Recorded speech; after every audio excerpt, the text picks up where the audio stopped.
Jamano Money Transfer Bureau de Change, your go-to option when it comes to money transfer.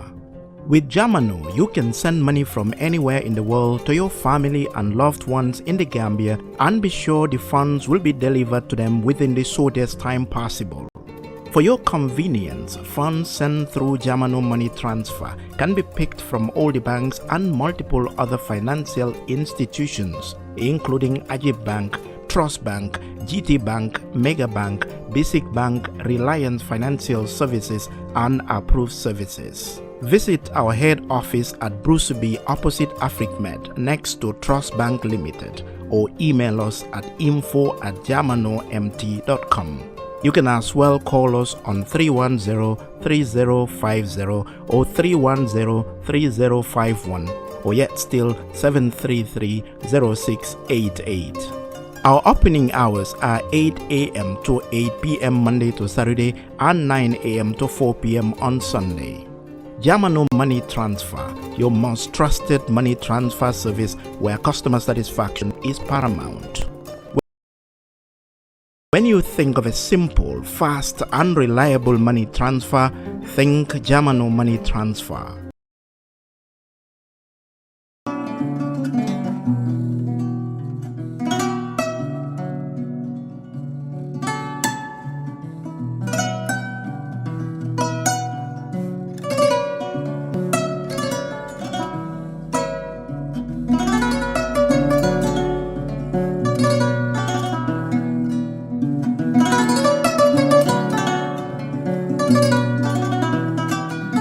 Welcome back to our show, The Constitution We Want.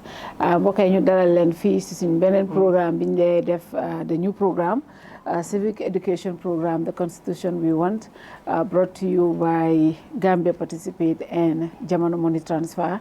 Every week dinañ dellu si fii waxtaan si li nga xam ne mooy ñu draft bi nga xam ne moo lañ table at the National Assembly. Tey nag si show bi I have lawyer Abdoulie Fati and journalist Yusuf to look at exactly what do we have in this draft, and also lan moo nekk di xew si parliament bi.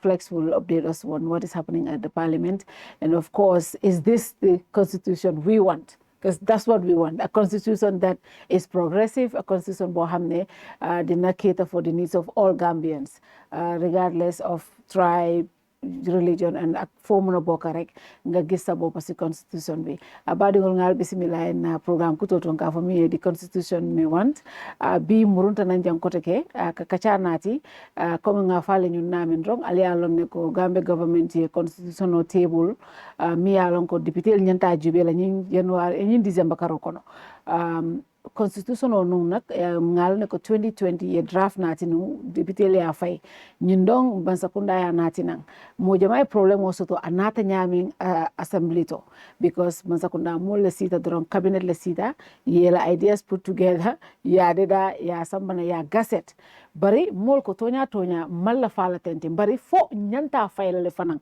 woku mayata bari imalon fo tol malla fayta foy to lafta ta foy man lafi bari tol fanan as citizens na role mo minti wolon ka banku dingolu sembentu ya mune be ñin constitution o kono pour isa long mune bi je ando is a decision ta to reach out to their national assembly members will be wokacha nim bi jawolon lawyer Abdoulie Fatiti and Flex Dan Yusuf Taylor. I'm used to saying Flex, right? Many people know me more as so if I say Flex, okay, please understand. Abdoulie, welcome to the show. Thank you so much, Fatih. Thank you. Thank you for having me. Flex, welcome. Thank you so much. So showing kake mandika kauni suraka wala. Abdoulie, no, I don't know how good you are with the mandika, loyal ni mandika kaun.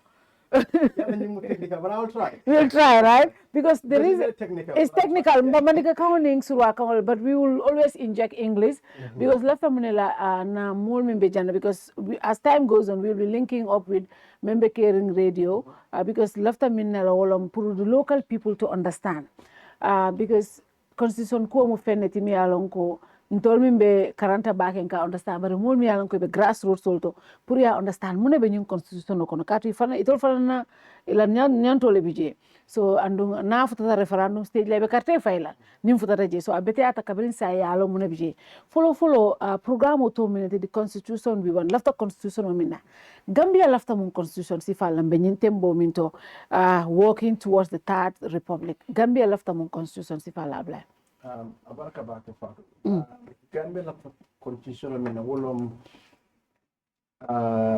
follow munon constitution anin planjang munon luwari typical kamin pass so ni constitution jiwe wolon bankola abuku ba then député bon ka loi min pass ka fole ko act of parliament bal ne ajibe wobi constitution do mole because constitution no sa ko don wolom suitiri loi min ka bo député bo wolon dingoti so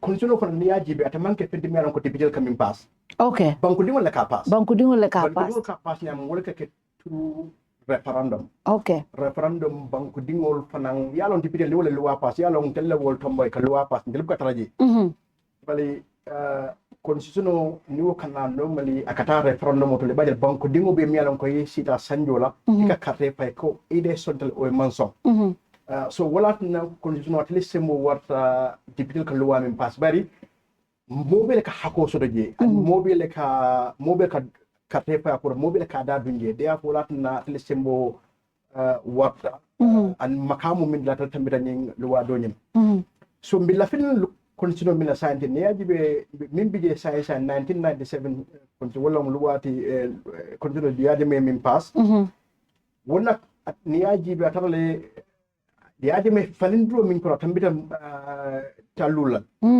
talul nyong wot wuje yemin be falingo min keje falindro ke so wo falindro ni yabe jibe abe mo falindro to mi yalon ko tessa sembo dia fanna nyamin pour alama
bankol kay diamta gambe ne fanna dunia banko Charles ñu mawne Ablaye sound bi dafa low please check it go ahead so another report of fintindi or draft constitution mi yalon ko September 2020 unfortunately wala burukale wala fale parliament so saying molla taminna wala ñindi ko constitution o mi yalon ko molla tawla mi yalon ko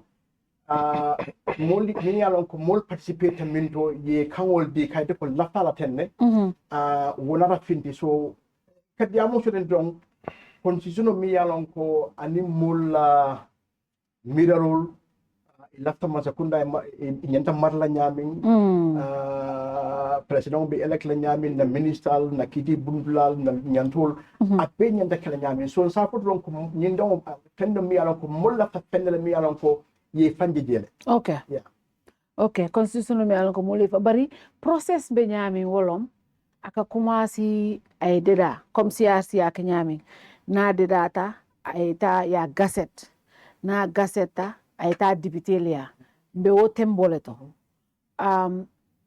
bari ya fako molle ka constitutional vote bari akatambi député le follow ya nin député ma approve ateftalantol banko dingol ya wo process ka kenyadile okay So I've been yamming science na coming for 90 days plus 10 days. So sabi wrong kare sabanin feng. Janning because gaset wala nyindi ko mansa punda ka mimbik sa pere ninyo consumer data ya gaset ya print ya publish. So wala nyindi ko legally ya print le sign pro di banko dimol sa de mobe ya je mimbije. So wokola akatana député bu motole wali ni 1997 constitution bi ngam section 226 wala sembo di pour asa falin no nyame so I support nan la sa falin no nyame wala ngi ta député bu moto pour député ye nanga mo bitara jël mi yalan ko be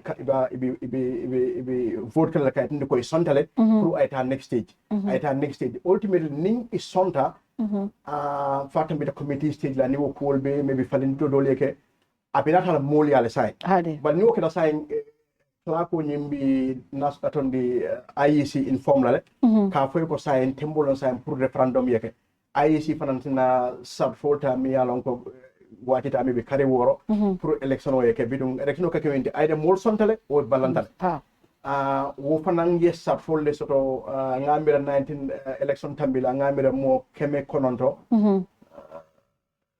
900 just under 1 million 900,000 electorates wolle carte wolle register pour carte fay so wala half be nyenta carte fay la nyinna referendum wala te wo wala fanan 75% of wo 50% nomine carte fay je wala fanan nyenta fana ka kon sontale pour fanan do sina keno bari koleado min fanan bije constitution fanan yen nomba min di pour typical ngamel député tanni luldama o tanni woro nimma mistake wala nyanta balannola ni wol balanta do nimma mistake won balon ni wol balanta do dina ko bo burkala wol interesting flex so you know the constitution we want tay boko xolé Gambia ban façon constitution la buga pour ñu mëna am progressive society bu lo xamné dina kéta fo pour test of time because so gisee tey ñu nekk ci position bi comme ni ko Ablaye waxee constitution 1997 bi change nañ ko over 50 times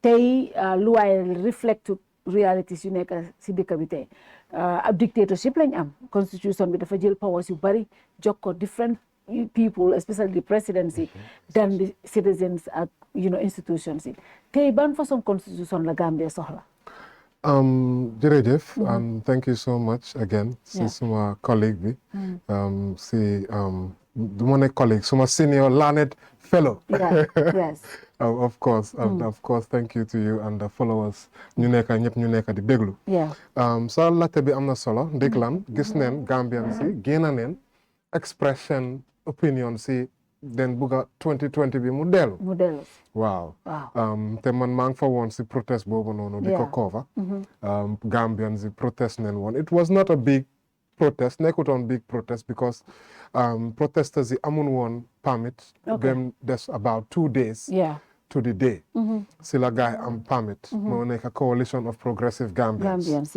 ak seen followers yi so waaye ñun ñu ngi fa woon te cover neen fa so gisuñ keneen ñu ne ñu jóg ñu ne non 2024 bi leen gis so loolu lum laa wax mooy ne am na beneen survey tamit bu xewoon ñoom Set Mati yes Afrobarometer survey survey boobu noonu bu ko gaay defee gis neen ne most Gambians up to almost 80% ñu gaay obviously wax like survey the people ñun survey 80% of those people that they survey they prefer then bëggoon favor nañ constitution boobu noonu 2020 yes so loolu su translate si vote di nga gis ne dina pass so loolu mu ngi laa woon ne constitution boobu noonu mooy 2020 bi mu ngi fi am neen ko indi naa ko mooy 2020 ba nekk nii ba pare yaa ngi amee 2024 ba nekk nii bu weex bi bu green ba nekk 2020 da nga gis ne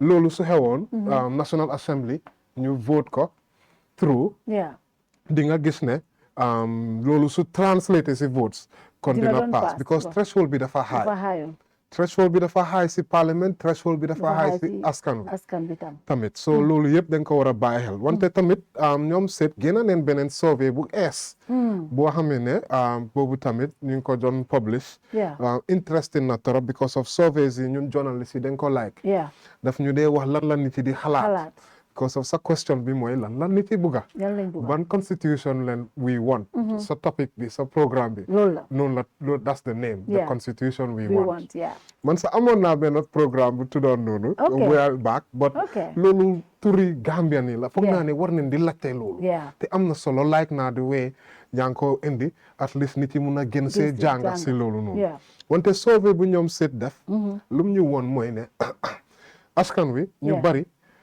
d'accordun ak National Assembly seen décision buñ saane woon 2020 waaw saane 2020 bi so loolu mu ngi laa woon ne majority of Gambians ñu participate si seen survey boobu noonu fàtte naa figure bi I think it was about 70-something%.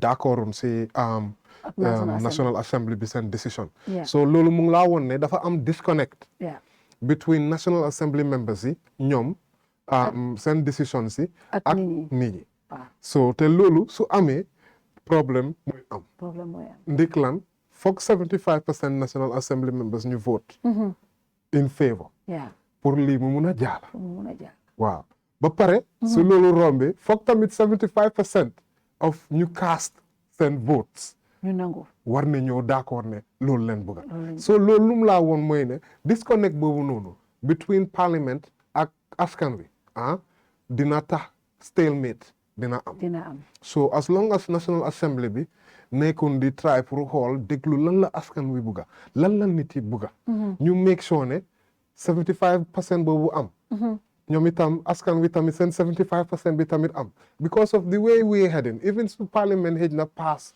constitution boo xam ne askan wi bugguñ ko at the end of the day du jaala foog waxtaan am daal foog waxtaan am foog waxtaan am ba pare foog parlement door di def liggéeyi parlement ñoom ñoo nekk representative yi askan wi parliamentarians lan lañ war a def léegi parce que xam naa ne ñu ngi war a table dinaa ñëw si timeline boobu noonu ñu ngi war a table draft bi for first reading now suñ loolu just dañ ko read rek waaye afterward dafa war a dem second reading let's look at that first by now it should have been first reading waroon naa am si National Assembly lan moo tax loolu ba tey amut loolu beneen question bu important la ñu ngi just break the news soo demee si suñ website bi small media house bu ñëw independent media house askanwi.com ñu just break the news about that because then am the revised agenda parliament then they am seen agenda bu gaay dee njëkk a génnee so ñun journalist yi suñ ko gisee daf ñu dee mun a woon ne ok parliament lii la ñoo discuss at this day on this day on this day ñu door di binda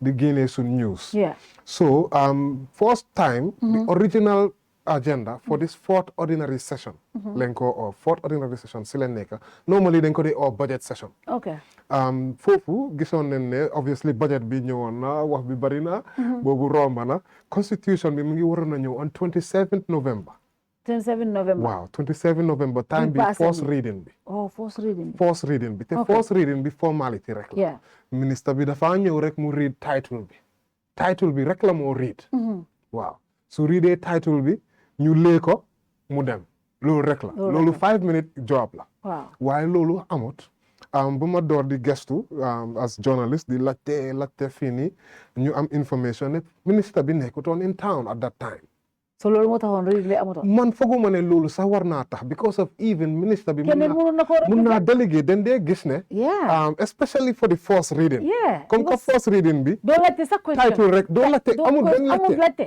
amul debate kenn du wax dara ministre bi mooy ñëw rek table ko te ministre bi mun naa délégué beneen ministre because of ministers rek ñoo mun a ñëw parliament pour table waaw so mun naa te gis nañ ko a lot of times yeneen minister dañoo ñëw on behalf of another minister because of minister boobu nekk in town wante loolu anyways luñ gis mooy ne loolu amut so bu ma gis ne loolu nekk si agenda bi ma door di laajte si biir parliamentary group bi ak suma collègue si di try pour find out lan moo nekk di xew because of amul benn explanation te lii ñëwut so suñu laajte yi thank God this weekend we gonna reap some rewards. Yeah.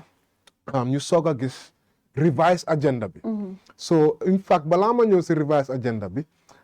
First reading bi 27th la waroon a xew. Yeah. Second reading bi dafa waroon a happen on the 21st of December. Then normally so xoolee back si 2020 bi. Wow. Then they 2 days of debate. Yeah. Wow. Because of boobu noonu minister bi na ñëw mu read the merits of the bill. Do read individual clauses de. Wow. Wow. Merits of the bill la ñëw njëkka génnee si second reading bi. Su readee loolu normally merits of the bill daf dee nekka si gannaaw bill bi. Yeah. Or dafa dee nekka somewhere. Somewhere, yeah. Yeah. So loolu su ko readee da ngaa gis ne si la debate si di door.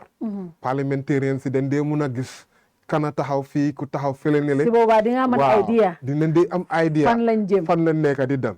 waaye loolu second reading boobu noonu moom léegi nekkaatut si biir agenda revised agenda bi. Wow. So then jot revised agenda bi dañ ko issue on the 6th lañ ko gis man tamit ma publish foog naa on the 6th or on the 7th. Yeah. si laa ko publish affaire yi ne génn neen second reading bi. So nekkatul si agenda pour this session bi. For this session. Okay. So ñu ngi gestu ne maybe in the first ordinary session of 2025 dinañ gis second reading bi. Loolu tamit nekkut lu bon wante lack of communication bi. lu ma doon wax ne yëfi disconnect ak askan wi ak parliament mu ngi wone waat. waaw foog naa ne at least parliament den waroon na def lu right mooy ñu wax ne bill bi dafa important torop. waaw suñ gisee ne ñëwut nit yi dinañ obviously door di laajte. lan moo xew lan na nekk di xew. so lu gën a important mooy proactive disclosure. ñoom ñu ñëw ñu ne bill bi ñëwut because of so and so reason. balaa speculation di ñëw. gisuloo man maa ngi fii di wax ne ministre bi nekkul around. you see so loolu wante léegi first reading bi dina happen on 23rd of December. waaw so wante soo ko xoolee lu tax ma ne it might not be a bad thing. mooy ne gis nañ ne international idea mu ngi si dëkk bi. ñu ngi waxtaan ak political party leaders yi mbiri constitution bi. so di nga gis ne man si suma xalaat. lobbying bi dina mun a lobbying bi waaw. dina gën a mun a am time pour jox constitution bi ni a chance. pour nit yi gën a xam lan la ñoo def ak lii. so I think loolu because of di nga gis ne 27 November. so di waroon a second reading bi waroon a am 21st December. dafa gaata. waaw so léegi man suma xalaat bi mooy ne. because of gëmuma ne ministre bi bu mu fi nekkut rek taxut first reading bi si man addut up. right. there is more to that. I feel that there is more to that. So suma xalaat. Right. Civil society ñoom ñu ngi lobby de because ñoom moom ñoom dañ bëgg constitution bi pass. nga man suma Mercy dama ne throw it waaye bi ma dégloo Mercy I had a show with Mercy Said Mati ak Mar Ñang and I was kind of convinced with some of the arguments yu ñu wax pour ñu xool ko daal ñu xool ko waxtaan am su guys nga xam ne ñoom majority bi mun a bàyyi dara ñi tam mun a bàyyi dara mun naa am ñu am luñ bugga so I think ne that is also possible. Yes loolu moom is a possibility but nu ma ko gisee because of man dama dee report from parliament di wax ak parliamentarians di leen feel out. And I'm not getting a good vibe. Vibe from both sides? Yes. Well, no, not from both sides. Of course, the majority camp, ñoom they are interested in it. Definitely, But the rest of them, although I'm hearing that PDOIS is supporting So, but we'll see what happens, whether that actually is what happens. But these are just information you make at the because of mangewa parliamentarians pour find out lan moy sen halat fan la gaay taxaw ci yefi constitution bi. But lolu so that it's unfortunate, I don't think that dinañ am number ci so far, but obviously comme numa ko waxe ñu ngi try pour buy out some little bit of time pour mëna am waxtaan. So you never know what could happen. Mun naa am ne gaay tamit majority bi dinañ decide ne okay, you know what, we will concede in some areas.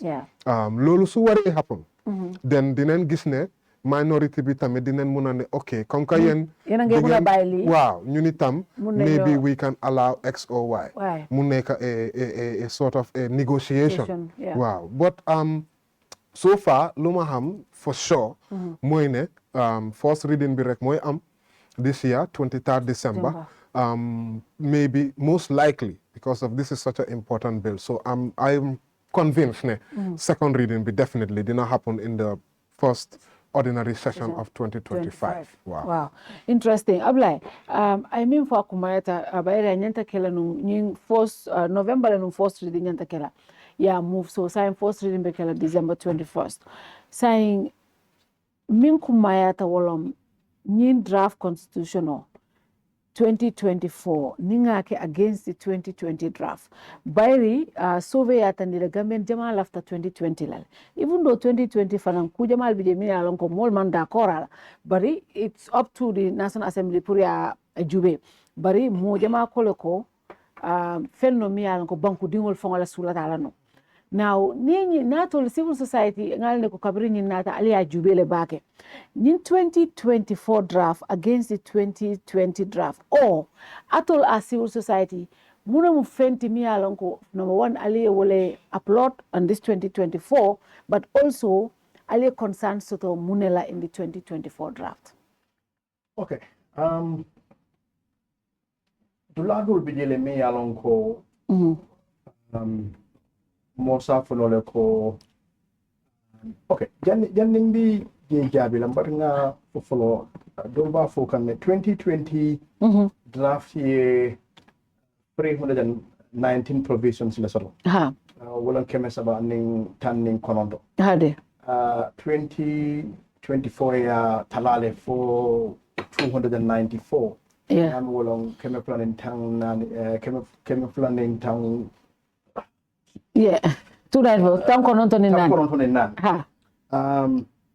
dol fanamba fo kan ne ko constitution no nyim bayat loi buku parti buka awarandi ba ka bundal ikadula do talale ibaje la den parliament sina loi bu loi mi anan ko wolle bina o elaborate la ha to nyalde bali ni aje fanam tumando to ni aje CRC 2020 ni ya fanun di bake we gambe la contact jibe ni bankol mi alan ko buko France o America wol atala like sanji keme nani la constitutional fallen minna man hani signa tansi for example ye gambe jibe mi alan ko kabra France 1965 me bal kabri nyin don ko rafa mu 1997 damma wala ndo hani fi tansa ba mo wosi and min tam da sanji signa tallulla alimo kata signa demo ba fallen so wala ndiko maybe e code zero min ke min jibe wala ndiko ntella nyin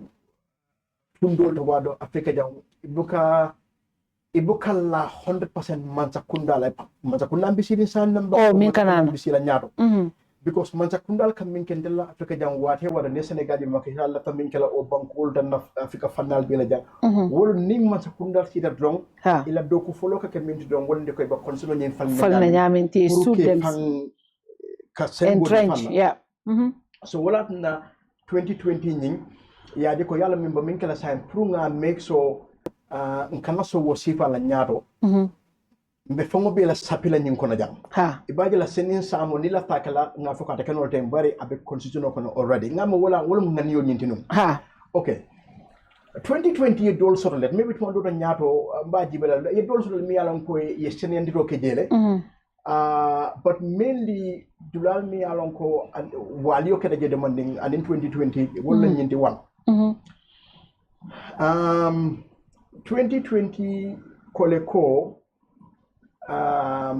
place Jamal Mansakunda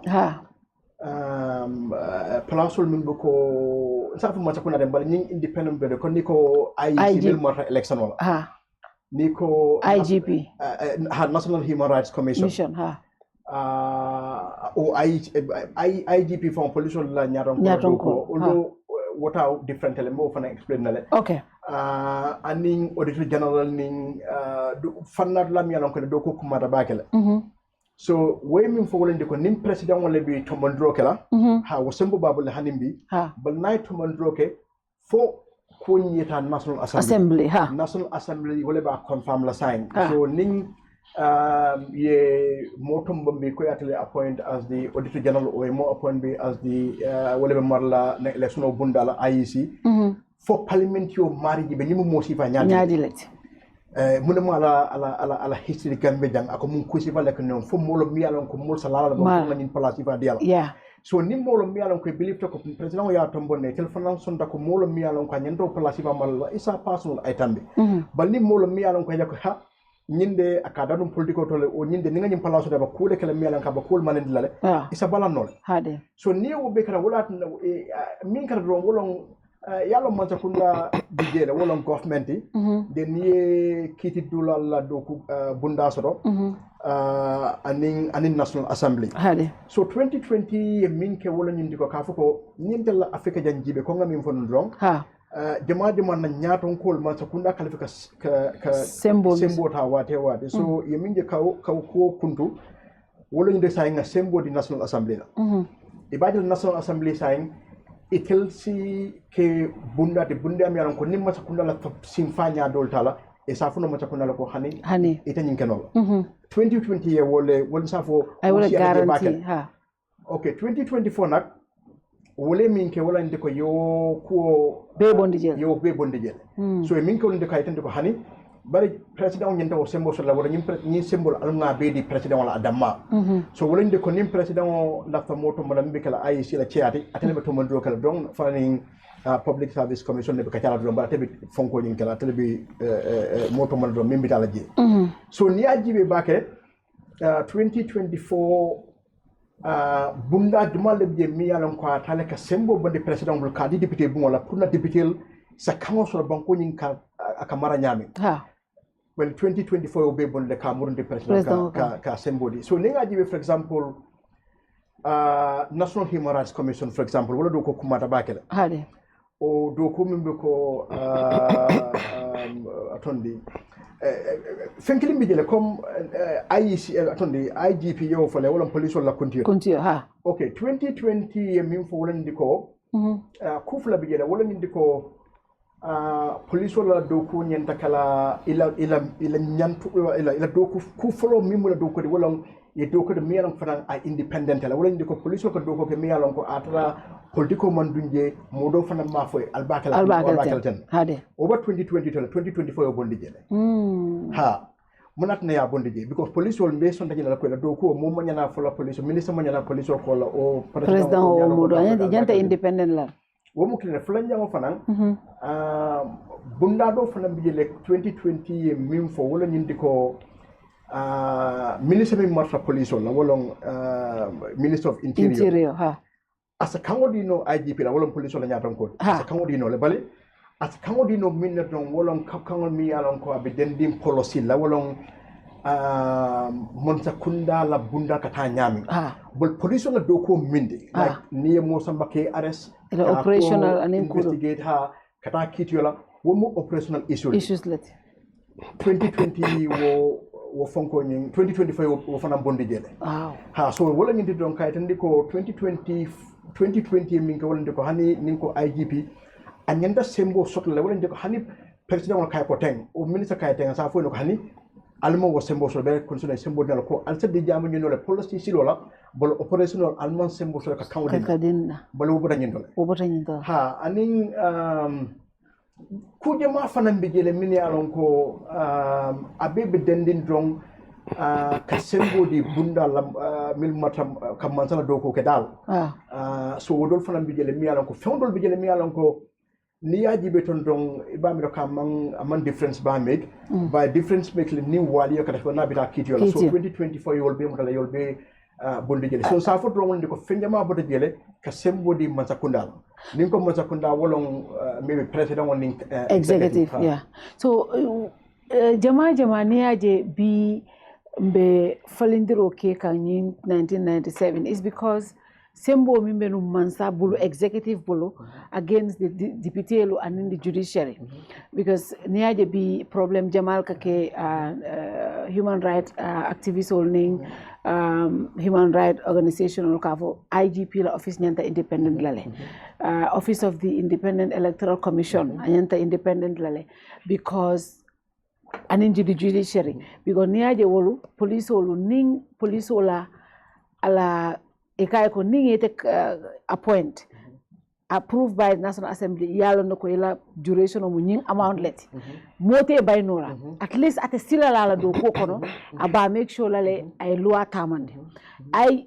elections are important because niaje mol kala institutionally independent wolom pour aka fitino tala banko ka so ni election o mi alon ko wolon fenti mol ka nyosaba president ni mol le ka nyosaba executive ni mol le ka nyosaba ning president la ko mol tombong andum moti je min ka wo ku song problem o bina wolto because tabaya mi en tombo ya bran tole ma ko la so wolat na mol kala fi independent institution la saying atol a civil society kabrale ni no observe ko some of these powers all mini alon ko 2020 ya tanu ko hani mansala sembo warta baleke nyanta do talala le ngadi executive la atol kabrale oje atol la final analysis alu la amra mune député nyanta mune kala when it comes to ning area to very important but then bi je jabi la min la ka dol fono fanan 2020 min fo wala indi ko président o ani ministral ne bi lola election la yale ka déclaration ko pour la ila mine bebul ha so 2020 ko yalon sign naka ke e ka declare national general IEC ha bal IEC wala do ko mo pour carte fayolte imang wo capacity fonko so wala da 2020 ko bari loi pass la sa nyanta ka anti corruption commission sodol hade bari wala marta pour ka corruption o kele wala fanay train sur kalon ko ninti datan debil sa yaade ko koraba mbulle mi yalon ko la value mi $1 billion ngo ko do fe ni mu mata kunda do kulade ngo ko do so dum ko korra si fa sang o ngako do ngamu ne ke fu maybe $20 million yetara account nenta mo mata kunda do ko kari wo kari kanjo mi amang 10,000 si bali $20 million ben account IEC mamira woliye wo expertise si fa nyawo soto wala 2020 ko wo declaration ni ndekala anti corruption commission le deni baje la wolle ba ku investigate hani election ko la hani mari gagnetal ni fenje je gaje ko ha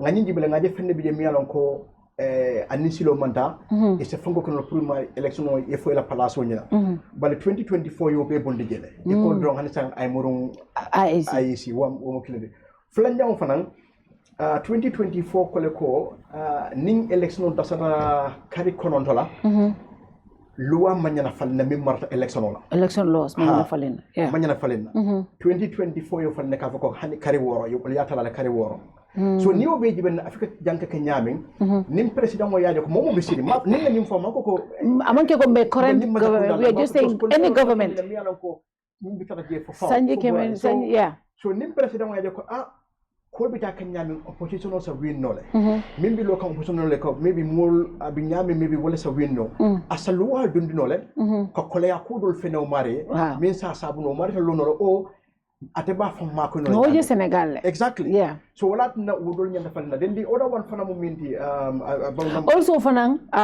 when it comes to the anti corruption bill 2020 koloko minister la ni president ni la spouses ni appoint inyante la asset declare at the anti commission corruption 2020 ko ni be bola fanan inyanta muruna le yafu jelle be wulu sai bari 2024 ko hani ni be dunna inyanta fula mi be bu ba ni be fintila ikanafo bari manda woto ko ila vice president o ila ko minister ni ila musul o ila ke yo tan bari ko député lo wolu ni wolu be dunna député yale nyanta declare jelle be bu ni be bola nyanta fola bar minister sol ma nyana fola adu nte as a lay person ngaje nyaadi le député we don't give them any budget to manage they are just lawmakers but the presidency the ministers they have departments they oversee millions they sign contracts on our behalf and they have budgets on their portfolio millions and millions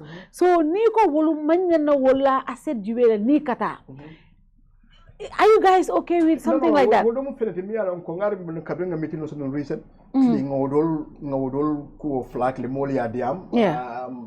Kati ngodol minti because ne National Assembly jibe minister min marta bunda do la kudo min kadu wala department aussi arabaka muka kudo mta rek ngako di ma di député la you know so wodol fe bal ni ajibe 2024 la jamal so mi ala ko contradictional bi jele because ni ajibe la dol bi je qualification ko ke president wote ya lon 2024 ko nyata degree sot la le aning experience yol web ni ko sign do secondary education bal ka jele ko nata minister ya la do au place dol bi je e ka fele ko nyanta makamo mi sot la lundo karola wala fon siata president wote exactly. Now, this is my thing. I remember I said this here, Commission of Inquiry, the KMC, Aisha Fadisama. And I said, look, the highest position in our country is secondary school. But my master's degree in Yusuf, you are discriminating against us. But you are not discriminating against the president. President na high school degree so as a president, but as a president. And the one number one citizen. The most important job. And then, me along your qualification requirement minkije, will it have to be the president? President. And you go president honey degree manjara degree so exactly secondary school on drangani some experience then lado fana bijele mi alan ko difference so bijele wolong 2020 ko wolong judiciary na mil marta nakiti yon yalon sign thing do ni mata kuna kakachale boy la budget ika supply ika samba national assembly directly so 2020 fala ko way continue but 2024 ko no iba sambala masa kundale follow president can make comments on it so mim wala decision yalla nim ko complete independence of the judiciary mim ñin no ko ti drom wala ñin diko ma fa be kala wala nya ba nim tra judiciary so mi yalla ko kenye ñam wala judiciary man sakunda fango fenat na fa ko man sakunda maka nyamaten imaka nyamaten den nim bo joro sida ye bo joro ki president we nafta la fan ba fala bada kam batandile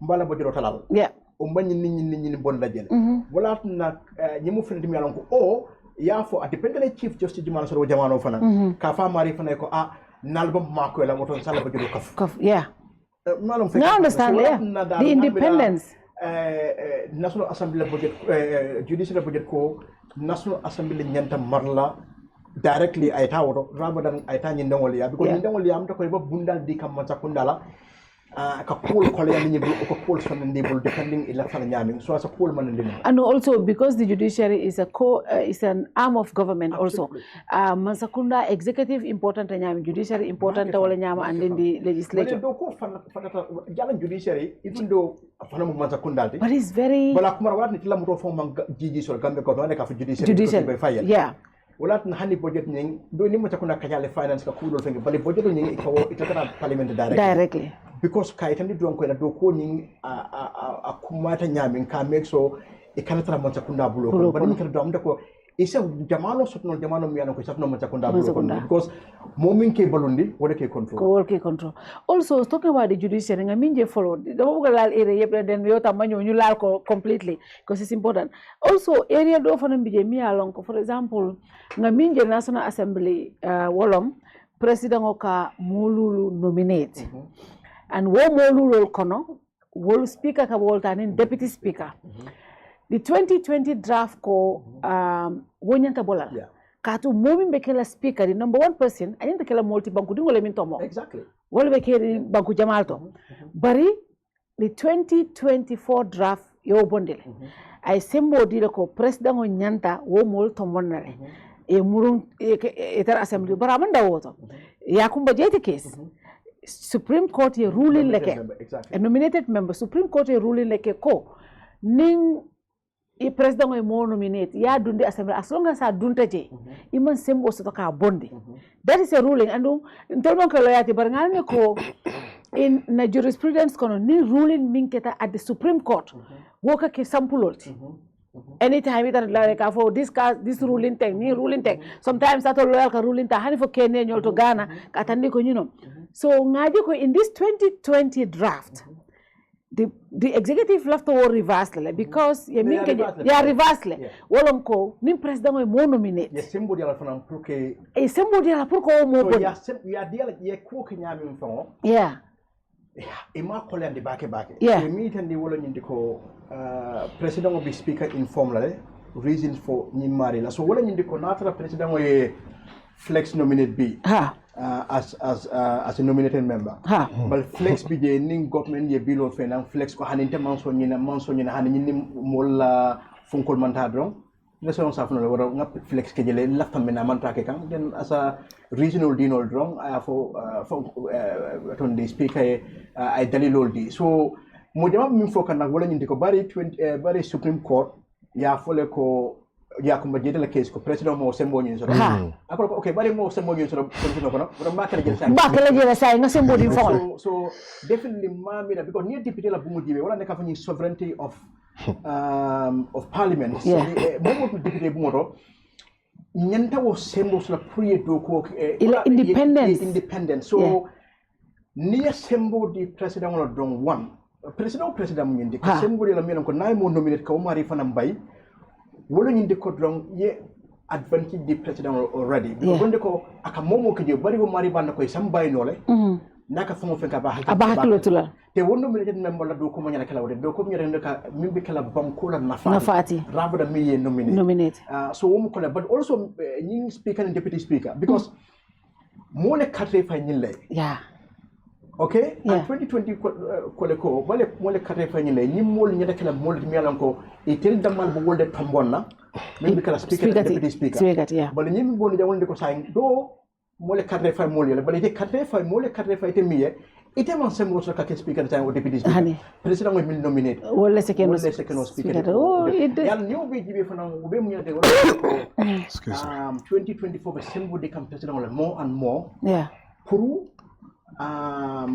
abi sembo sur la nyaming parliament and abi sembo sur la nyaming so ana manke it's not it's important pour nga understand that this is not for any specific executive but this is for the rest of our times because new constitution on kamin fote me time olo but bi mbolo kono so constitution is not for one single president October kabring Gambia participates nga kabin tanong for arjumo 5 days nga workshop so de kanyim close be jibe nkan nyo haklo murundi min ka wate pour mo yalon ko mba fango fikata kan jang amman ka ko mbe barul jibe kan o dabo o UDP o NPP o doy o modo constitution bill ni ka ke wala na halin qualification ko pour president ba min jibe kan wala ni de ko manke scientist pour so ba jibe kan for the next 50 years or the next 100 years come 100 years time or 50 years time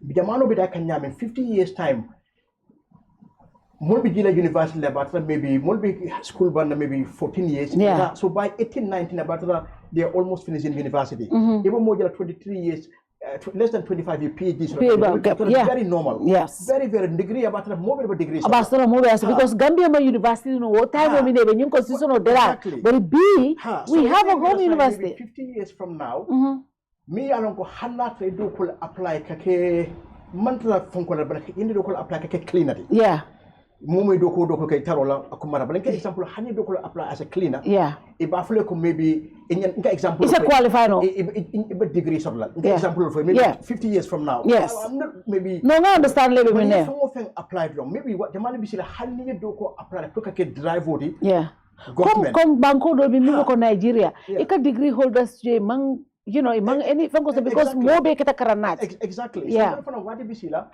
university be sila more be ba jela more be degree sot la more be master degree sot la ba jela mo ma hani sanyi monin lulusi PhD babul so ni wo jamano sida mi alon ko hanye place o apply kake chief driver di ba fle jela degree sot la but then min nyade kala banko nyaton ko di president amman jere way degree so bari yalla min biyo kana wala ndi ko water mi tara falindiro to nyim farindiri joma wala bin sambala wala bin tadden la wala na nikake kakel do fo falindiro ke time to time wala ko mata nikake yake sinyakelin yes to right ibajale kammi mira wala ndi sama ibajale ta kala wati wadi kala falindiro lo don bali ya binyami sade but we're going back to the question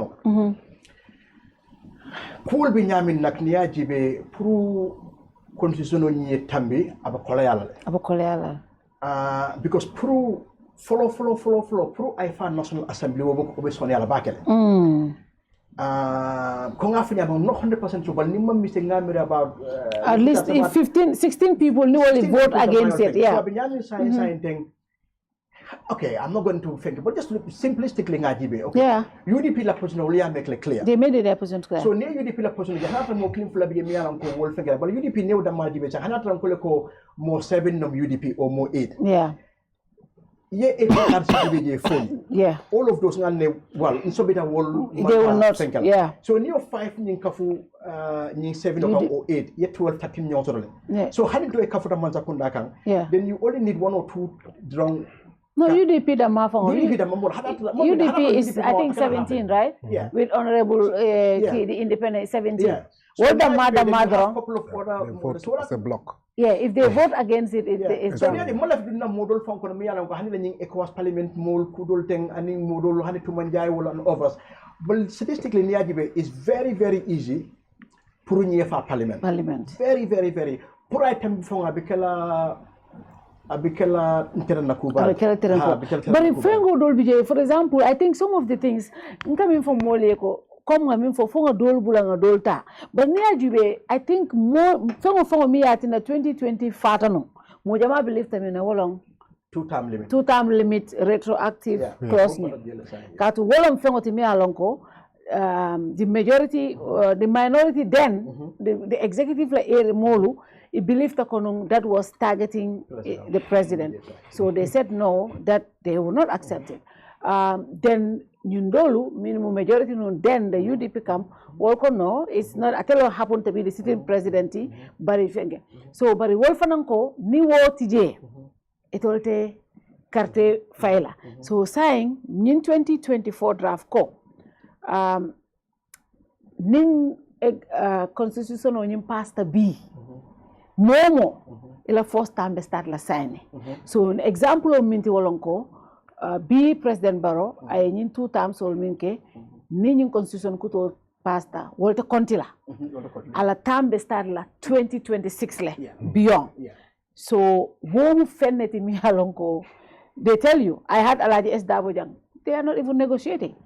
So, one fenneti for me, and I said to people, look, I mean, Barrow win or any president need after win, so some of these things we can let go and look at Natra, the majority camp from left bulala. These people also can let go of this and just go and fight it in the Fenko. And Kela Kumo Jabi meaning can see us all. Fenko, but pro IFA Parliament second reading or IFA Parliament Juna, Mamma will be more in Umola interest lady. Because New Okada will fall back. New Okada Janin Kolbo Murna Korenke, Abamela. Because help Mulmin come market, because you go from the Pansol Water, I see a milk market. Yeah. Having idea number even chambers began the sign thing and do so. Been having for only the Gamian Dal, Mamla serious, Ilaning Falimola. So we be nyakas la mo ko bina fengela bina kala wrong abina worse la so bina kala bina ko by the time bina because mobile appetite be fala ko la ning ko bina ko kala ko denga abika 10 years from now lady 10 years from now ning ko ma kala ko denga then nim man careful ala effect be calamity around 2037 ma fa or beyond that la bina fengela so mim de la position no minti ngam daw Dula full being entitled with Madam Aita Parliament, Falindrol Eket Laldo. Serious Falindrol. Serious Falindrol. But I come, for example, independent bodies will come IEC, Walla appointment Aita Parliament. But the president of all qualification, Ofanam Kultimianoko, Akumarabakal, because BBB Nico degree. Maybe seeding science and the mamma degree bubble. So when they call then you're going back to square one. Yeah. You're going back to Minka in 2020 on the term limit. Yeah. So for now it is no so war for we will compromise. So maybe telling me can cabin a giver okay. Well what did ladder me along Kafako 5 years experience, maybe you're demanding. Yeah. Ninko secondary education maybe with 5 years okay, secondary years. But 5 years experience in Rwanda. There's no experience in presidency for? I don't mean that relevant experience. If you from maybe So handing them clean as long as secondary school but 5-year experience in cleaning qualified. Yeah. There's no experience in presidency. Yeah. But min kumara wala ndiko National Assembly ning party mi National Assembly.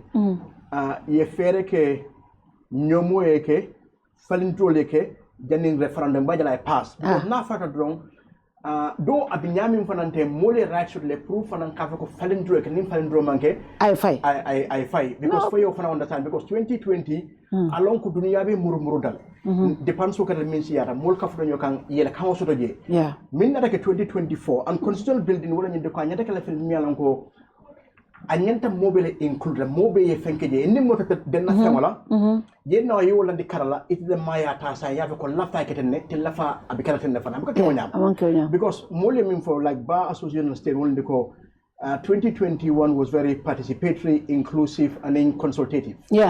Essentially 2024 kada nyaming isa fulo ka kata wala nyam 2020 yalan wo it was widely consultative. All over the world. But 2024 one consultative. For 2020 was like, but the 2024 was not. And this is Abdoulie. Modofila kanyin nka science. Akonyako.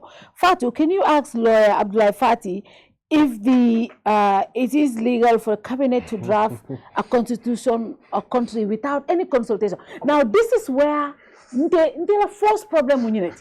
Like I'm thinking, look, Mobe. We all have a stake in this. This doesn't belong to anybody. It doesn't belong to the executive. It doesn't belong to the civil society. It doesn't belong to the national. The reason why it is coming to us, the citizen, is because we have a stake in it. Now, and I looked at this constitution with Lamin J. Dabo here. Lamin J. Dabo was, I think he supported a lot of the things that were put in place. But when we started looking at the things clause by clause, and we said, look, number one, this constitution gave the executive so much powers. Too much powers. It protected the executive. It protected ministers. It protected their wives and their spouses, right? But it took powers from the judiciary. It took powers from the citizens. It took from the National Assembly. Now, it only tells you what the objective is, to protect the executive. It doesn't, and I'm thinking, are you thinking you're not going to be an executive for the next 100 years? Somebody else is going to come, and you are going to be an opposition or a National Assembly member. So that still should be the mindset. But that is not the mindset when this draft was being looked at. And the one problem with Minti Wolonko, number one, you lose left from there. Muna never decision without consulting me. Very valid point for comfort. One, yellow constitutional building, you have the legality part and the legitimacy part. Legal part maybe more for contain gazetting in present parliament, second reading, will be more the legal process letter. But remember, a great chunk of it is the legitimacy aspect. Legitimacy, and legitimacy will in the core. Ala hoko ni nyanto minti wonyanta kelale. Okay. Niwo manke dina batala cool manta nyama. But no confidence dala mole. So niya jibe dunia dawo kono bari mole tam constitution nyindi. Wala na foye fanjeje. So 2024 benyame sane fo mole fanjeje le bam because one 2020 kabo jang fo bolon kono. Itala Gambia fanna bella kabo diaspora. Itala diaspora, itala Europe, itala America, itala dunia bero. The executive, like the judiciary, like the civil society, like the bar association, will be like position people kale yemin the CRC la. Government fana ya kale, executive ya kale, ya jibele, CRC ya jibele. You dol tale, bali mon dol fana da. Balong ko loi sembo di CRC la, mon ko force de ko ba bel tara. So ya jibele ko, okay, Allah faltene, bal fo banko dingol fana la faltene bang. Allah faltene banko dingol la faltene motal. Yinde Allah faltene banko dingol mo la faltene imo volta. So say ni ya jibe say ni wala nyinde ko. Yajira ko okay, but CRC iman na beta waron telbi bisilan damal saying until lafta la nyaming no man tram government criticize but ni yajiba anu wala kamulung it lafta la nyaming saying wonde ko de a second attempt I damalesi consultant nat na ngamu na manke Gambia dingoti wo be kam meeting dat man wala nyinde ko won to la reality lo e mon la fi fon one bali mon la fa yalla ni Gambia dingolon man do fon asamul so bindino nsalo ko ngal dum fon fe nay bajala only multi any local connections so to make it as secretive as possible. Janna bi cassette la mo nyanta la mimbi geno ni manke Manzakunda ta gambe di wala tam so janna bi cassette la fo nyanta la mimbi geno bole cassette ko la long nata la mimbi so munam nyinti menan ko amma nyane kala kullo kuti jama be tam minti gomu jama be talati a nyanta ta ka banki ko not kullo ko nindum ako kala nyame kam da kala kullo ko so bura kala kullo ko non wala inde ko the part of legitimacy by consultation banke like the bar association like civil society. Like all the state judiciary from Munat la position tijang parliament munat la position the stakeholders the oppositions political parties while they may have followed the legal part the legitimacy part ni womu pultimi alon ko adasabata Flex 2024 against the 2020 draft lan mo gonna stand out see you so Fatou amna just today is International Day for Anti-Corruption. Yes. Gisnen Edward Francis Small organization Monica the Madi Jobate Foundation Bundoran. Ñu issue a statement. The author pour nen indi like establish this anti-corruption commission. Te lolu is amna solo. Lutama wax lolu.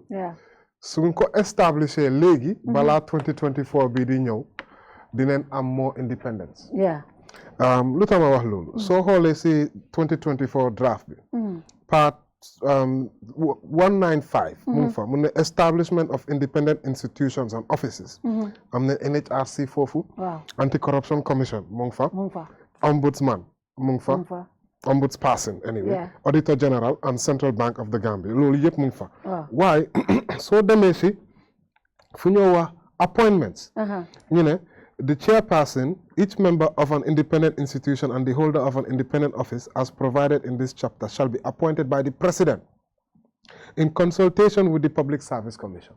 No approval from the National Assembly approval loolu doy na waar so pour nga loolu lan la moo indi dafa min ni comme di anti-corruption commissioner su waree ñëw président bi moo ko appoint National Assembly du dem pour ñu approve leen verify or whatever so yaa ngi gis ne loolu is a very serious independence bi yes tey moo nekk International Day for Anti-Corruption Commission moo tax maa ngi pick on that a little bit so that people ñu mun a gis Mr. Fati lawyer Fati wax na dara lu important National Assembly members yi benn tey génne woon ne nominated members moo nekk of course we have nominated members right now in office speaker deputy speaker nominated yes and there are 5 nominated members still wante loolu 2020 draft bi bu nekk si table bi nii génne woon na loolu ba indi woon na di doolal jigéen ak yeneen different areas yoo xam ne amoon na solo so tamit waxtaan bi ñu ngi doon even try pour xool naka la ñëw advance waxtaan bi dem bi diaspora tamit ñu am representative because of gis nañ ne suñ gars yi diaspora tamit mun leen a bàyyi gannaaw Sénégal ñoom am nañ 15 diaspora members ñun benn tey mënu ñoo xool pour ñu jox benn gars yi so which is very unfortunate wante indi nañ waat nominated members te amun foofu jox nañ président bi powers bi léegi mu ngi si biir constitution bi bii nii ne mun naa hire ak mun naa fire député nominated members so that means ne dafa mun a control parliament speaker bi nominated member la moo nekk te loolu génne woon neen ko soo bëggee dem National Assembly nit yi ñëw laa saanil loolu la 2020 bi waxoon wante loolu yëpp taxut ne is all doom and gloom man loolu lu tax ma pick loolu noonu ndik lii dafa dem si National Assembly members yi waaw te nominated members yi ñu ngi fa ñoom moom for sure dañ ko ñoom kay bëgguñ mu génn ñoom duñ bëggal loolu mu génn waaw so da ngaa gis ne loolu dafa nekk a stalemate te dañ war a teg national interest first maa ngi ñaax National Assembly members yi ñu teg dëkk bi first and even look back and think about it ndax correct na pour executive bi mu mun a am at least 5 members loolu soo ko xoolee by percentage 58 or so it's almost like 9%. you know, 8%. It's a good number. It's a good number. Even before sa members you, I mean, you've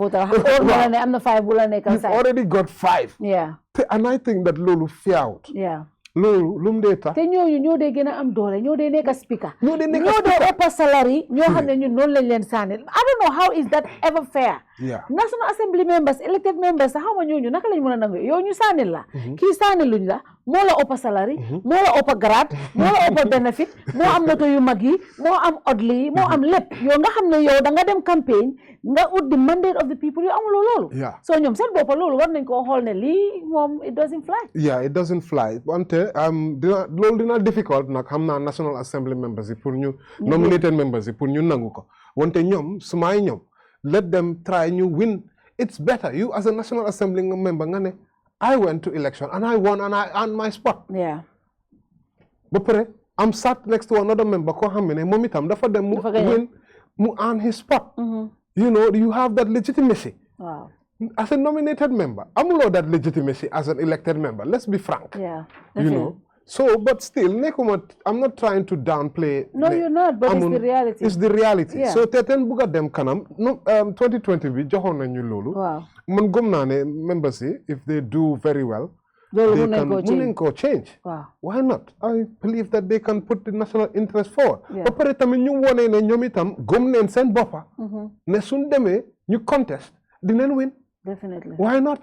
You have to have belief in yourself and proof.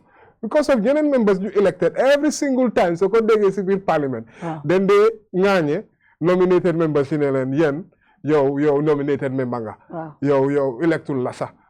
You know, every time dañ ko dee dégg fii. So I think that there are many things yoo xam ne mun nañ koo change.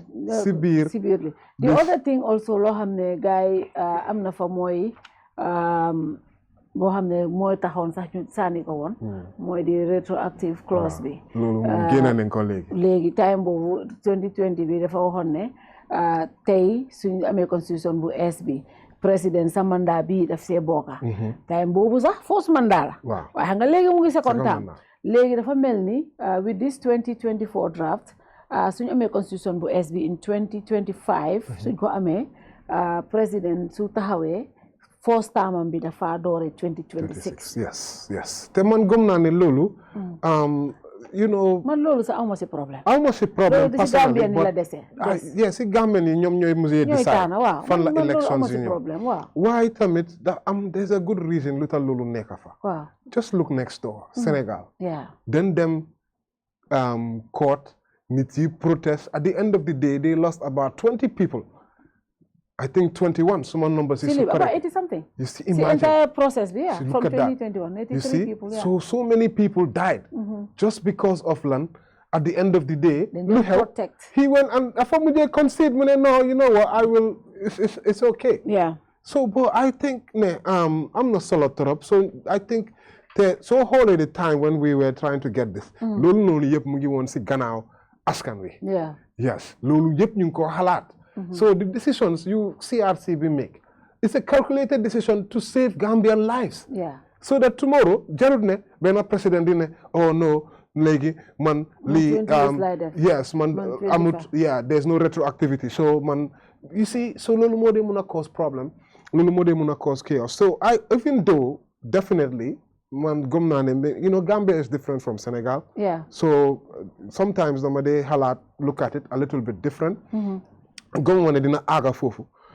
I think there was a very good reason for retroactivity. Yeah.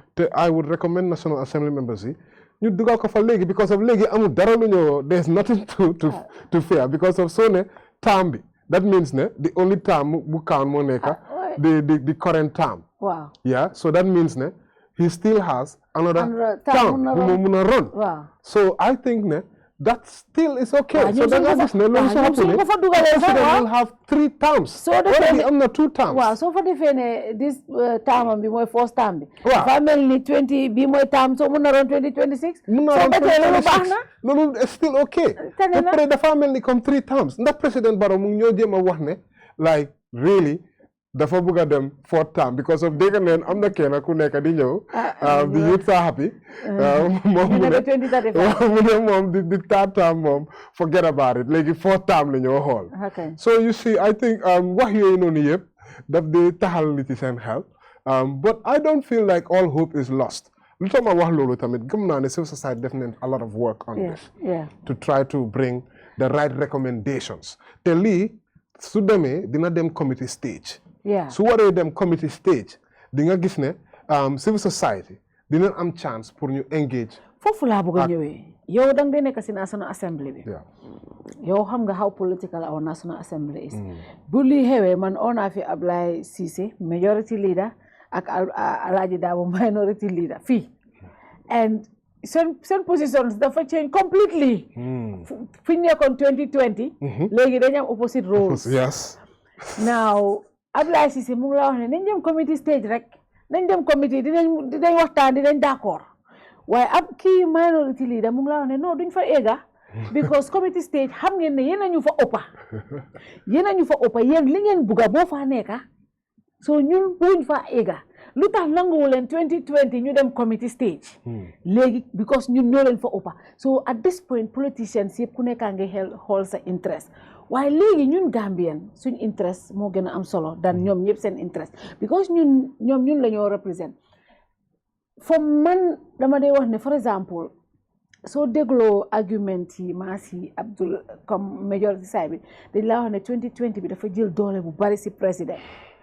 ñoom and they still want those dollars tey doole boobu mooy lan appointment yi IGP doole boobu mooy lan appointment yi Independent Electoral Commission chairman bi doole bi mooy lan auditor general position am bi because these are independent institutions and the reason why Gambia bugg a constitution bu ees mooy to create strong institutions instead of strong men because loolu lañ fi amoon loolu moo tax ñu am dictatorship of course te luñ jaaroon trop buñ koo am now tey yow yaakaar nga ne Ablaye lim fi wax li nga xam ne civil society toog nañ ne xalaat ne lii lañ war a xool xalaat nga ne suñ nangoo dem constitution pour ñu edit yaakaar nga ne some of these things man dama toog man ne National Assembly members yi some of them sax est-ce que ñoom seen boppa digga bugga nañ seen bopp because man mënuloo maa wax ne man National Assembly member man dama war a declare before and after waaye yow ministre yow waruloo declare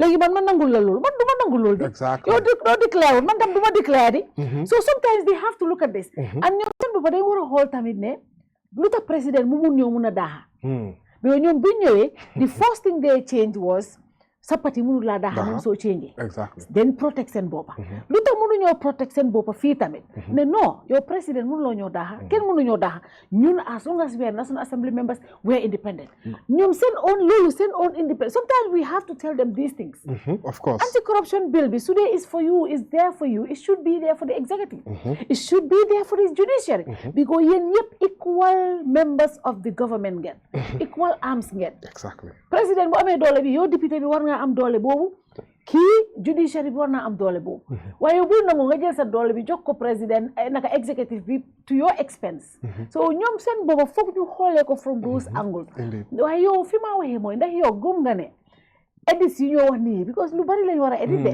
gis nga man when it comes to term bi rétroactive man loolu du suma problème Gambien ñoo dee sànni carte ñoom ñooy xool kuñ bugga suñ décidé ne government bi fi nekk lañ bugga ñu sànni ko but loolu is okay because war nañoo at least am 2 term loolu dafa am important so sometimes absolute majority 50 plus bi there are progressive laws si lii am na progressive laws yu bari si lii waaye tam am na loo xam ne nag kenn mënu koo compromise Fatou fu ma ko dooree mooy gëm naa ne first thing bu National Assembly members yi di génnee mooy ne président bi mun na leen a fire nominated members foog nga ne loolu nañ waaw loolu moo bul wari Fatou ndax dinañ génnee nominated members yi góob ma ne loolu xam dina waaye firing bi dinañ ko génne waaye firing bi moom dinañ ko génne that's good so loolu moom gëm naa ne loolu dina happen waaye tamit soo ko xoolee dafa am process bi nu moo demee gëm naa ne suñ ko waree yóbbu si committee dafa des si ban committee lañ ko yóbbu because of committee bu ko gaay war a yóbbu moo nekk constitutional affairs and human rights. Wow. Because of Lolu, it's a committee for that. Yeah. Yeah, non la tuda. Wante hamnane Honorable Mari Cissé mo fa nekk chairperson. Moy chair. Why ñata members lañ ndax ba pare the thing is the ABC committee. Wow. Bo xamné speaker bi and the majority ñom ñoo fa am monopoly. Yeah, ñom ñoo dé decide ban committee la mo dem. Ndax dinañ am a motion. Wow. In parliament to decide as a plenary. Ban committee la wara dem. Lolu tamit dafa important. Very important. It's very important. So li yep moy nitty-gritty si. Because of depending on committee buñ ko yobu, edits yoyu nonu mun na happen. Depending on committee buñ ko yobu, edits yoyu nonu tamit mun nañ ko kill. So lolu yep amna solo torop. Pour parliamentarians si sax ñu door di xalaté lolu, ñu door di xalaat okay, wow, not only pour mu dem committee, wante ban committee la mo dem. Yeah, ndax dafa dem si committee boo xamee ne dina ko def justice. Ndax dina dem si committee boo xamee ne dina just maintain the status quo. Okay. So bàyyi xel ministre bi bu mu amoon press conference mbiri constitution man maa ngi fa woon. Wow. Ayo kay defante nga ñëw foofu sax. Di waxtaan ak. You always represent us well there, so that's good. Yeah. Man ko doon laaj ndax lii moo nekk change bu guy promise Gambians. Yeah. Because in 2016, the executive moo nekk coalition government. Yeah. Obviously Barrow moo ko doon spearhead at that time. Then joxoon ne dañoo indi change. Dañoo change status quo bi. Ndax dañoo def the same thing. So xoolee dafa am lu ñoo explanatory note loolu is another addition. Yeah. Si lii. Ñoom ñu ne bëgguñ def parliamentary approval ndik lolu daf dey jël time. Dafa waste time. The governance they need to move quickly. But do you need to move effectively? Not only quickly. Dafa am solo torop. Look at the good work that the NHRC is doing. Yeah. Just today they released a document, a communique on the constitution. Boba, man, I have not even had the chance to read it because of words. Yeah, exactly. So I will look at it maybe tonight. I go back home, look, try new publish. They're doing a very good job. Legi ñu laal Philip, the executive bi. Yeah. Legi ñu laal fele the opposition bi. You know, to show you how every time the is a sign that you are independent. Yeah, because of so gisee executive bi sax dafa ñëw di ne yéen xanaa yéen activiste ngeen.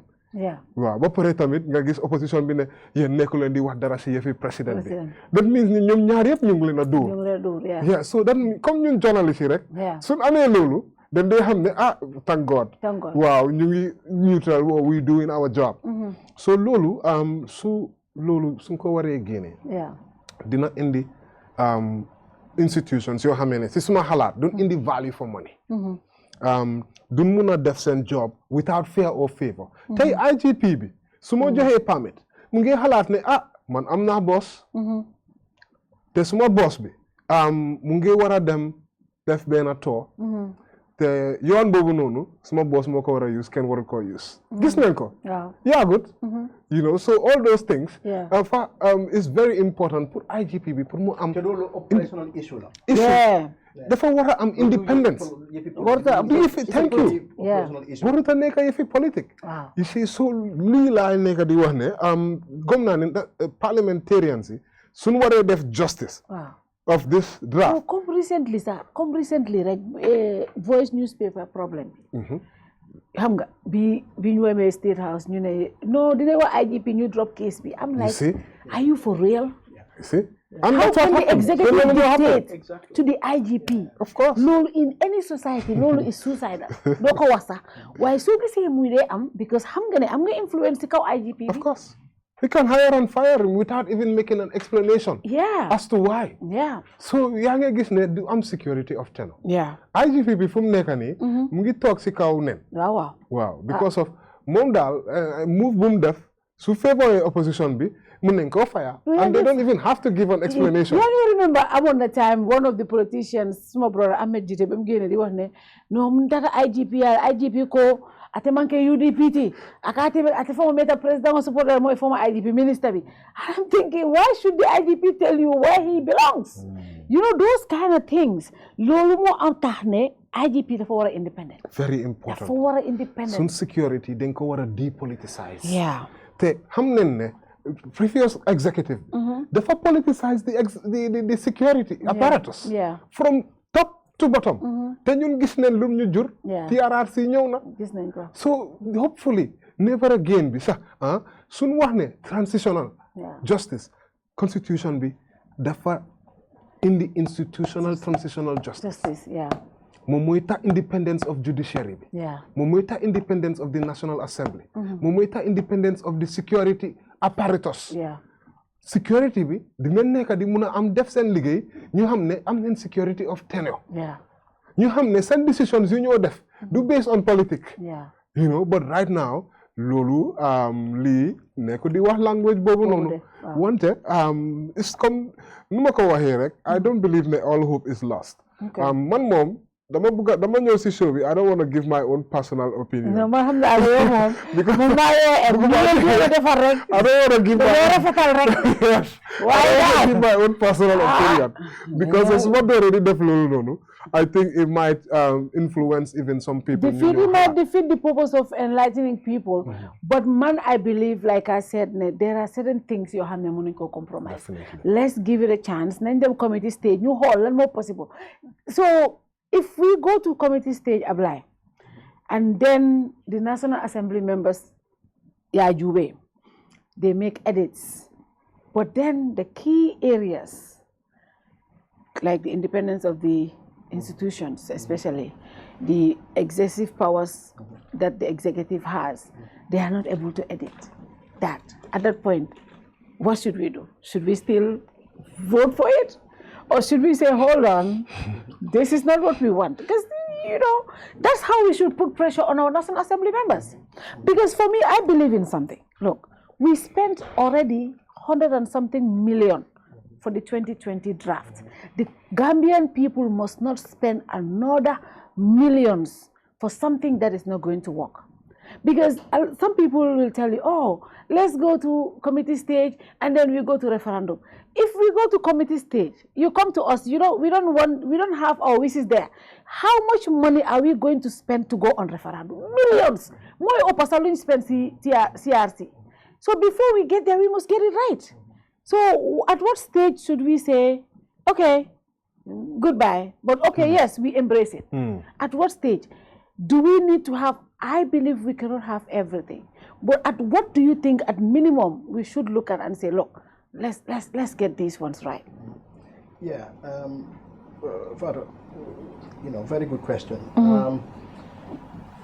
I believe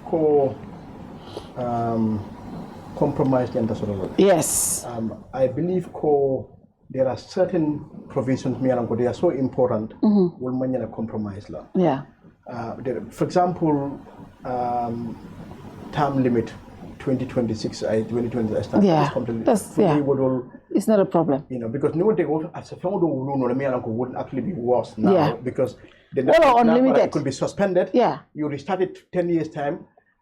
At a night effective for 15 years time, so we can be here another 15 years without a constitution. Yes. Okay. Or at the start of 15 years from now, so we can another delay. It means Momo BJ sign more like Womari Sembo sur letter for another longer than a year. Longer, yes. Okay, so danger. Yeah, that's a very big danger. Then I believe the independent democratic institutions. Yeah. For me, powers you mean the National Assembly to make sure that there is a fair distribution or exercise of power. So IEC la chair, and I believe yeah, still IEC la chair, and I believe National Assembly will confirm. I think we move in the Kumata to President Damabu. Yes. Now, what about being a president for 30 years from now? President Miyalonko Molo Mialanko Trump Nyang Sifalo. Mialon Kalafa Kana Bunker Punda build in Yoko. And say a bill no sign, Baro Traja, Miranya Baro from Babulaja. Yeah. Muro from Milan Mialon Casikano Mo Kendodi. Wow.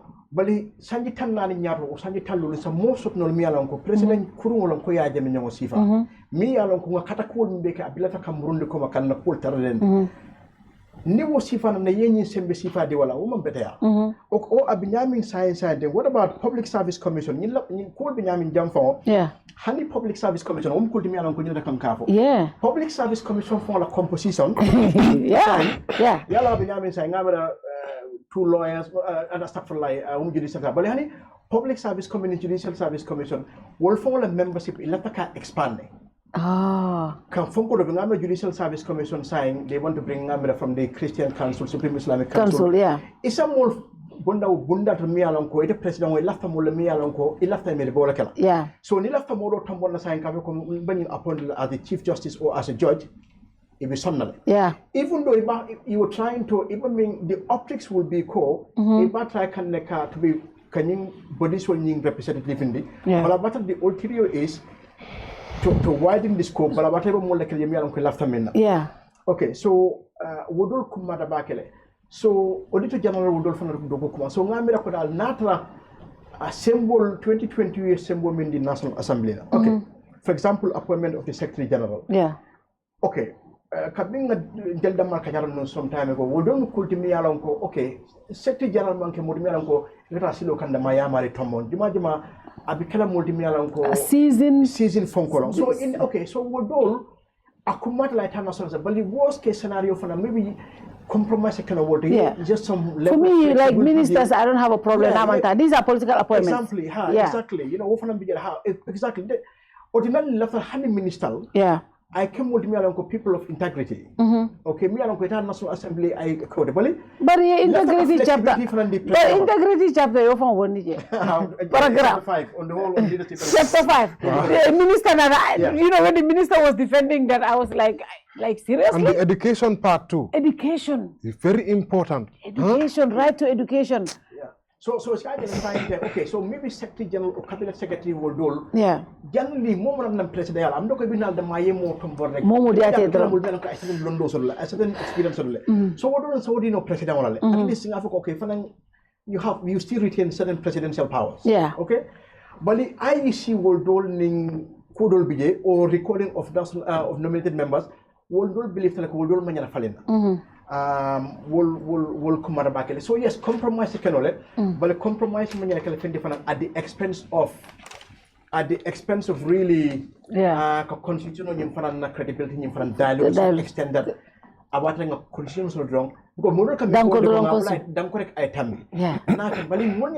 Careful wrong because so nyanta careful wala bakele. So yes, compromise like ministers here, political appointments, even declaration of assets of maybe la spouse or maybe but it's all for but come IEC chair code the Madi president wala. An incident from IGP IEC chair. I think that is done. But also coming back to some of the cool very briefly long. Yeah. Yalong signed the Nim police arrest. 72 hours long. 2020 reduced to 48. 72 hours. Because police literally coming from the court. We have up to 72 hours. May investigation. Generally, Nim police will be the number of time police will 10 hours from utilized purposely. Jama yes statements we have marek yes magana kontra ye party. So 72 hours I believe amana selulat na yatala. Okay, then atala doko media ownership. 2020 minko ndoko momo media own no. Yeah. 2024 koloko foreigner kana media house own no. What? Yeah. So the 2020 say anybody can non-government can own media houses, but 2024 has removed that. So 2024 the right to own and operate media in subsection 1 shall be limited to only Gambians. Wow, that's nothing. And when what is the difference for media with any other institution? So Mamre was appropriate. That is crazy. International media do femunanyo. Exactly. So no, the target is targeting people. Yeah. So not and freedom of the media in terms of shall not be penalized. Then freedom of assembly. Every person has the right, peacefully and unarmed, to assemble, to demonstrate, to picket, and to present petitions to public authorities or private institutions. Often half of you can write to assemble and demonstrate on so to picket and also so the other TRC Jamano Ramjaran come for no could be demonstrated the Attorney General to stuff like it. So and provide the right to assembly, then equal the right to assembly with restriction. With restriction. So that's nang fonko fanan na tundi. The other thing we actually talk about the work of the police. Yeah. Aning fonko la tundi mafla nyadle. Kamol samba kitio. Ha. Mimbi jang wala ndiko appointment of the director of public prosecutions. Ofana maybe 2020 wala ndiko wodo ko kumara bakele mola de molka for DPP la office and attorney general inyata separate. Imagine you make the work of the DPP as independent as possible. Okay? Because I'm in science thing, there is an element of political reprieve because ning DPP independent assessment ke minister kay kananying ke attack no o yemo fenge so DPP fanang ko ala appointment that confirmed by National Assembly wala 2024 obondi again neo bondi won the independence of the office and the director of public prosecution office is so important and it's so important. Like the prosecution and even in this administration. Do we have it right now? The DPP is that right now in the Gambia right now we have that role or is this yes right now Yusuf something is okay, they brought that in because before there was a lot of backlog. No actually from 20 so we actually didn't have a DPP. So we had I think by Korea or Nigerian anyway. The Korean one is also Nigerian anyway. Nationality doesn't matter. For me, I want the person who can do the job. Who can do the job? But the Nigerian that was there, I think in early 2017 left. Yeah. Because he presided over a lot of this prosecution, and I think he felt that naturally he had to leave the change. So we didn't have anybody. So 2016, 2017, 2018, 2019, 2020, 2020. So I think Yusuf was appointed last year. Yes, and there was a lot of backlog because of this. But the office of the DPP, I think should be confirmed. So what it says here that the director of public prosecution shall be appointed by the president. 20 said subject to the confirmation by National Assembly. So if you look at all of these things, I can meet and the drum for the whole indiko. Lawot la miyan ko sembo di National Assembly la. Yeah. And nim bunda kumata bakele. Yalo ne DPP la official miyan ko saying I independent bake. Ika mo di miyan ko ibe sambakan kitiyo. Ha. Mol samba ko ibe sambakan kitiyo bala tra man fango fenke. Mimi findi kan diamo kon. Yeah. Ning DPP la official independent not signed them but sangi tanyaro sangi lu nyaro mimbi kan handi president la famine o minister woman kumaya DPP la famine wol be kan because abajela loi dama loi e satol min diala ani evidence bala bi nyamin sign drong ning flex offense drong minister Karim happy IDPP call ala nyin samba kitio la ya charge fonkol drong isa mari muta ya charge o police so DPP la officer fanan kumata bakel dara fulat na kumata pour ay confirmation also the from National Assembly and ngaji impeachment fanan kamta ya threshold sai ya gena impeachment ya gena fenkele I think it has to I saw it even they have to imams exactly. Imams, Christian Council members. Did you like? But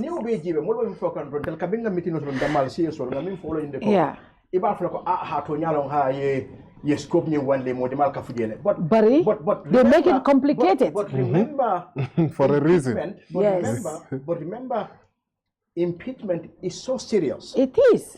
And in the threshold, the evidence for marriage dishonesty or evidence for this or evidence for that. What in the call, honey, what from a long Supreme Court, like 1 million cool be thinking. Yeah. It's not even High Court. Yeah. So, Kula Mialanka, Kumatal so much, they believe that Kwanyanta Kalamurti Mialanko on lawyers and the judges, Mialanko experience to the Mialanko is given critically. Yeah. So, Ka Abunda from the drunk, dangerous. Dangerous about it. It's very dangerous. Yeah. Yala momo na dina dokulat fonga hormone mbunyadi la but momo fana documenting impeachment dal ngamira kanyil mol kafuro I think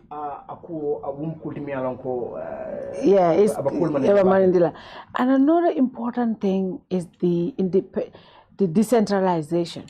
Oh yes. Oh my God. Oh yes. Oh my God. Yes. The local government and central government. Yeah. No problem up to today. The reason why we as citizens are not getting development in councils is because the problem between central and local government. Yes. And we as people normally, even in the US or in the development countries, normally the citizens, when they give the executive to a particular party, they would love to give other branches to other people so they can check each other. Exactly. Now, but just like yesterday, I was reading the story that Fasilero, the president, said, I told you, you should have voted for. If you vote for opposition councils, you will not get the developments that you're supposed to get because they are not cooperating with us. Now, that is not supposed to happen, Indeed. right? So if you have decentralization and the local governments are empowered as they should be, the mayor of New York, if Trump sits down, the reason why when Trump won, some of us were upset, but we also know there are strong institutions. Exactly. I live in a liberal state. You know, Trump can do all his madness in the federal, right? But if my mayor says, no, this is not going to happen here, it's not going to happen. At some point, he's even saying, I'm going to deploy the army to come and enforce my laws. But he doesn't have those powers. They will go to court. They will challenge him in court. Yep. That's why it is important to have institutions that are strong. Now here, our problem here is our local councils don't have independence. Number one, their revenue is supposed to come from government. 60% of their, 40% of their, 25% of their development budget. But they don't get it. But they don't get it because of the political difference mimbe tema. And secondly, they cannot even appoint their own staffs. We're seeing what is happening at the local council, commission. These people that are coming there, somebody today, tomorrow you transfer them. Yeah, and the finance that and other, the council cannot even, the mayor cannot even appoint them. So they don't have a say on their and staff. Look at the standoff that happened at KMC. Yeah. When they were trying when to... the mayor, the councils make a resolution, go fire this person, but government said no. So it's not going. They had to break the place. Standoff. That is why we should be clear when it comes to decentralization. But as we speak, that is what is going to continue, I think, when it comes to decentralization. Nothing is going to change. So for example, 2020, principles on decentralized government. Yeah. Section 203, 2020. Then Section 104 of the 2020, I mean for what a local government shall be based on a council which shall be the highest political authority for local government within its area of jurisdiction and which shall have legislative and executive powers to be exercised in accordance with this constitution and an act of the National Assembly. So in a way, it be send to the principle of decentralized government. So when they become a council or any municipality, it be send they have some powers in terms of bylaws. Yeah. But you're giving them okay, sign I think section 196 or 193, a high degree of autonomy. Yeah. But now you have to undermine because the Minister for Local Government still has powers and other things. You have to Alma was Alma and Kujama. So in 2020, I expand. Yeah. And then I make more specific. Yeah. And the idea is that in the long term, then you'll have, for example, the Basa Area Council doing their own thing. Yeah. Yes. Having almost complete autonomy. Doing their own things, everything. So central government, you give them the boost and the support you need for la function exercise. So still, the idea is, because is exactly like what is in the 1990s current constitution. So what do you call? 97 so basically, okay, we'll give them something, but we also want to control them from afar. So rather than just giving them the autonomy, Yemen deserve to do their own local thing at their own local level. So and what come about it's important. So there'll come a time when even issues of education, issues of environment, issues of preservation of natural habitat, local government, even taxation. No, we have local taxation and Fonkotang. You know, Marcel Nemu Garas or Nimkodol. But if Bajala, if Koromim Bondanim bet Abe Marco, Bajala Manchakunda will just be there to support them. But Abiya, even in the local government act, although covering myself ni Yasin Darno Supreme Court if can you imagine even the mayor or chairperson cannot even travel without the approval of the minister. And remember, they are appointed, they are elected by the people. But they cannot travel. Supreme Court but the idea of but I don't have a local government act for so nim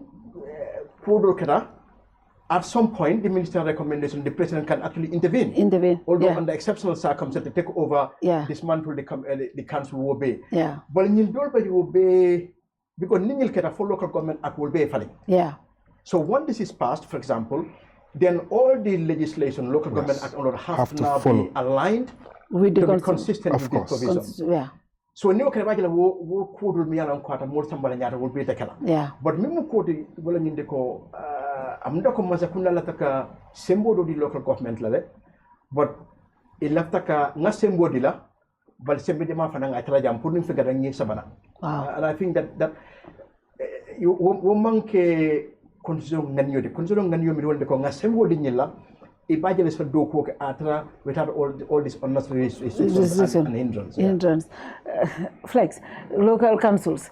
Right now, I think if anything, councils and independence one ko hair new guarantee ko because you apply them on in court. Come nim ko pour minister muna council chairman muna travel sa.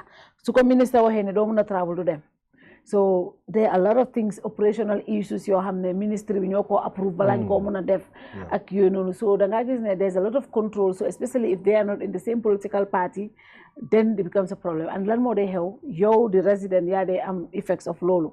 So local councils is an independence. Gisnen le lolo 2020 lumni johon 2024 be jail na. Sire, can we have the number? People will take 5 calls. The number to call will be 254-2586, 254-2586. Go ahead. Yeah, I think it's very unfair. Luneka help soon local government. You cannot be an elected person. You elect la. Askan we in that area. Brikama, Nusanila, for example, Yankuba Dabo, for example, you are the chairperson of Brikama Area Council. And then you cannot pick the people who you want to work and do your job. So, are you really governing? Are you really the one presiding over your area council? Journalate. Tilulu dafa wara change because at the end of the day, niti dinen wane yow sa tam la ba pare yow li nga def. Fekao, you have some people who, for example, especially so neke opposition, they will take some people, put them in your institution. But they are there to undermine you, which is very, very unfortunate. All the time. Even this commission, Simon, is a joke. Personally, I'm one of those journalists, I really don't believe in this commission. Because you cannot have commissioners who are well known that these people are NPP. They are aligned to the government. They are aligned to the government. And then they are there witch hunting, and then at the end of the day, when you look at it, the people who they are going after, these people are working and they have been appointed by the people. Exactly. But I mean, the people who are working that under the doing all the operations by the government, So it's a waste of time, it's a contradiction. Waste of resources. You see, waste of resources. But then when we think about it, at the end of the day, when this commission report comes out, what happens to them? People are starting to even lose confidence in the commission's reports because of, we don't see them being implemented. CRCB. B mom dinañ ko implementer. CRCB. B dinañ ko implement bind ko maa la ko wax. Hopefully do you need it? CRCB. This is what they brought us. 2020 draft. Ñu sànni ko. 120 million spent on this. Commission of TRRCB. Hold on. Where is it? ñoom Ablaye ñoo defar report bi. You see? I think the latest NHRC report, they highlighted that about 16 recommendations Len completely implement. And Lulusa, ñu ko gestuwaat ñun journalist yi pour xool ndax really those 16 have they actually been implemented Fatou TRRC so ko xoolee it will take if we continue in this dina jël almost 32 years pour mun ko implement at this rate that they're going it tells you that definitely let's take some callers we hear what people have to say hello ibe ñaadi mun a question oti welcome thank you very much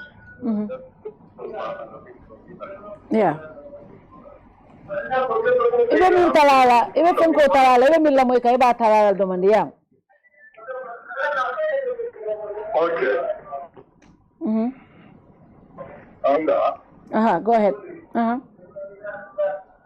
Mimma sakunda pare bangu di wal hak mbuke moy bak ibe diamu la sante do mandi mbuke moy bak mimma sakunda be siri bon okay e mandara siri bangu di wal kadum hane ñu condition of de ibalo no ko se to ko scam Ibe fon la londi punkam pour ben ko do signal ngol yami iman how come constitution o banko dingol laftamin na wala mu 2020 e non sense o mu safetel tu multa tala because it's total scam okay abaraka bak Dum ko do ko di man sala drop mbolo ko wala mi abaraka bake yaa ngi dégg boobu last one bi laa dégg mu ne total scam hello ebe kayrato assalamu alaikum alaikum salam ito ko lo ke min tole estafado dum to muslim fadi dum do ko ka Italy okay ya fana la fa commandina fayra la programme motor ya bot comité bi munde wala ñindi ko gamelo manyana ñoo sa wala ñing ta e barola tata wala fa gamelo ndule ta wala kare keso so min ko maro do wala ñindi ko mo ni barola mol kare ñoo sa wala tata wala ñindi bo boye ta yere kare min ko maro de yendul diaspora ko fara ma ko ye kare keso sa wala dul fa e kare sa diaspora voting very diaspora voting bangal ñin milliard ko ke human right ñantul ci rek gambe won beñe tul faram ma ko def ku sabona tul fa nek diaspora da fa carte fay no ba won jara boye baro jabi ko ila ala bu ko mo le fo ko docteur Cissé na radio to nakata docteur Cissé ka bi fo mo le wo ñu do gambe mo ñe la so da tatam la okay so ñata mo ma ko da fam diaspora voting kuma ta bake abaraka bake fati amna warna fi lu am solo mu ne diaspora voting because ñom ñu nekk ci biti Gambians lañ and they have a right they have a stake in this country tay bo xolé MPC bi fi génna ñu nga wax xaalis bi nga xamne mo doxal dëkk bi léegi mooy foreign exchange bi lu dee dugg si dëkk bi kon diaspora bi dañ am stake so diaspora voting what did this constitution say about diaspora so del ba apo kono science actually ni mo ba discuss less than a week ago so bida court actually it's before the court but I made it from the okay so 2021 the matter went to the Supreme Court Supreme Court ruling ko yari a family so Supreme Court ko yes all Gambians. Supreme Court actually went further. Both Gambians, both here and in the diaspora. They even use the diaspora outside the country, have a right. Okay, so can we work it out? That was around March. So until then we went to around September, then we went to the High Court. Prukai enforced. This was Bibi Dabo and Bibi Dabo Ngamira and I can't remember the other parties. So Kabinda Ka enforce sign. Jojo Nyinko well Supreme Court not the mamurun Supreme Court but Supreme Court lang wala ruling ha ite lul get ngamurunje wala sembo be so even though nyimu chapter 4 rights issued the registration for wala not nanje but I mean for ko natal nun ka ko illa right pour que register nin ko akul natal go dal lum pour que judgment ning enforce but if I even follow the Supreme Court only made a mere declaration without any consequential orders ka ko register enforcement so nin ko natal ko na right pour kan register ali wala nin ka mbadi lalale okay it was a technicality anyway so ngado fanam file ko denke around October, November, even before the Nigerian Jojo Bakri. But that was just one nomination time or reform. But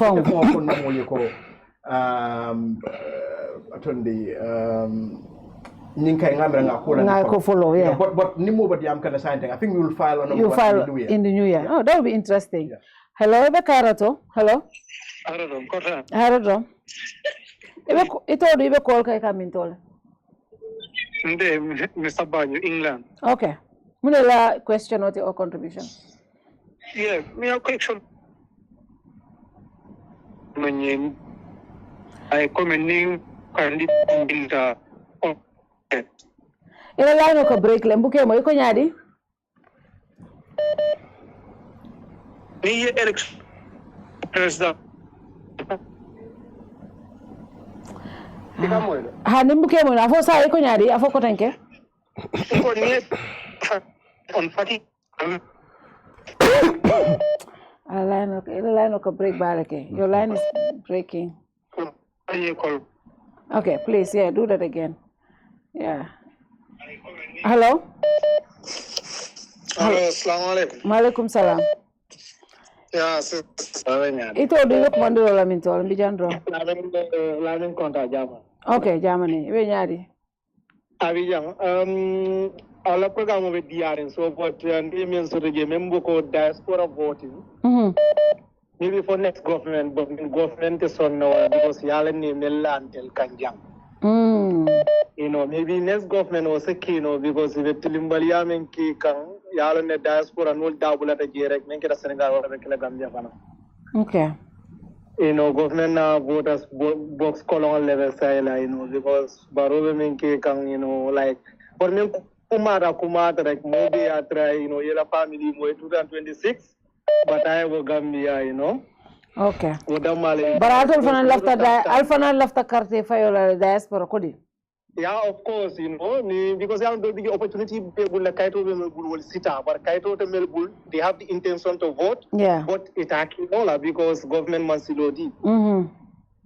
So but Kaito Mumu will now 95 like Kaito Mumu will beat but at Melbourne, they have right because citizen law, but it actually because government lodi. Silo Mansato, okay.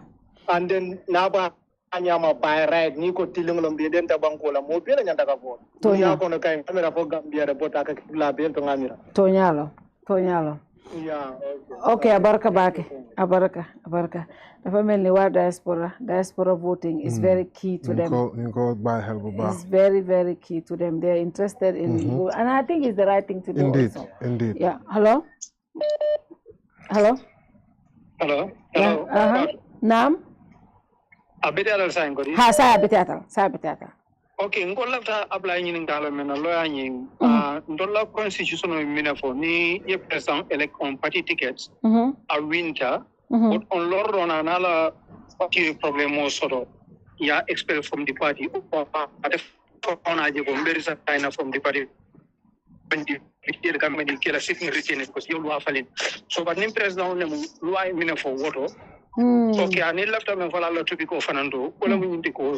May the Yali includes sonora coin. Never got a new discourse because number one, more very time with Baratita, because never UDP. But UDP in the last time when we into honeymoon body yard and no change. You understand?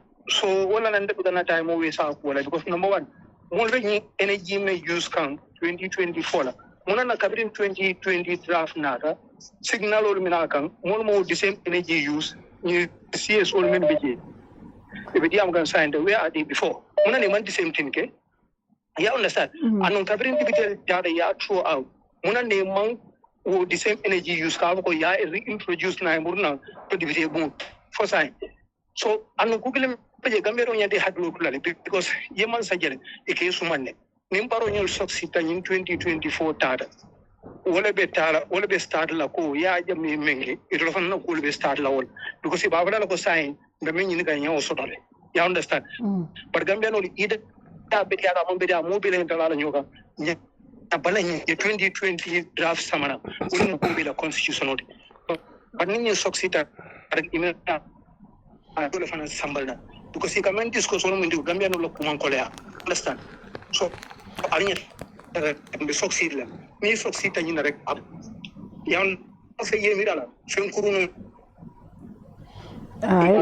ila no break kan ko take bar ngamira ngela yeah it break kan so badly mbuke mo bar ngamira it break kan so badly but I think we have got aiming for thank you so much thank you abarka back I mean for all I think President Tata on the party ticket I lose I resigned or a party I expel Faber Rusla la mandate la I don't think no because near jibe siri for son koning UDP Supreme Court the same from but ni mutra fe carte fa Maria drone you have the mandate of the people exactly have the mandate of the people. So like internal conflict in the parties doesn't rob you of your mandate of that mandate okay I think the other hello Walaikum salam juma la ibe komando la mentola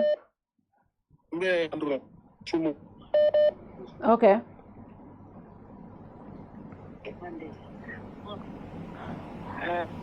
hello ambe mo kan nde kam fon la moy de so ibe fendo la moy kan so foye wo talale ibe mil la moy kan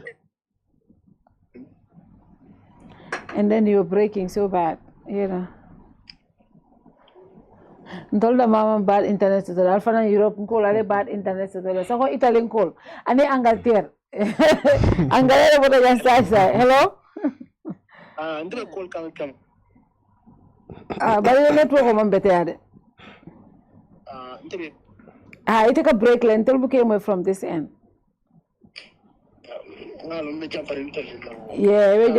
yeah alla programme be diaren okay solo ku kendo medek thank you itel ka kibaru fudo binka amu kidu adun kamu ya telefon to nyalo yo ndela ki wolen pun kada ya kel partu babu ja line of break tell mbuka mo coming for honestly we're not hearing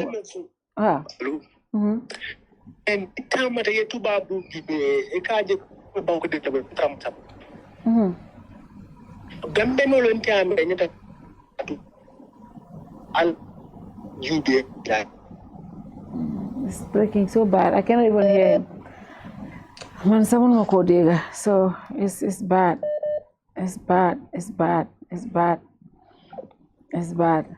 so it's bad but it looks like just like last week the similar message the majority of the people let me take this last call and then we finalize hello yeah hello naam Patu nyumba kwa ngasi na kwa hapo ha ba manta taku awantara takuka bangko mata ba dunia mo ro bisa hande dergo murunga ko okay ajibe na agriculture point only agriculture ani na fo mundu da state house man so be man kunda so be banko mun pare ta katanya to wol shot de mo di da yola tare be tila dunya karo be wa mulla ko ba tala kilo ni da mo di ba to wala dira da silo man ko dum ba tan ko ka silo ni sila furu mi anon ko mo le dira ka mo le tare kongoto ka tamu wo ko nya so kongoto honey Actually, the corruption of buying will not be not from Mullah 3,000, 4,000, 5,000. Bofuka. Inflation of Bofuka. Hana 50,000 at the Apollo at the Nafas, 5,000 of Munjara, 50,000 of Bolajara. Yo, Barka Bake, line of cloud. The master calls. Why the message is the same. You see that Gambians are very engaged. They want to talk about this was different during Jammeh's time. Nobody wants to talk about what is happening in government. We all talk about it behind the scene. But they Gambians are engaged. But the general idea being the AMC constitution is that people are not interested. People don't generally are not embracing it. Because another nyaming is the process. I think that's the main thing.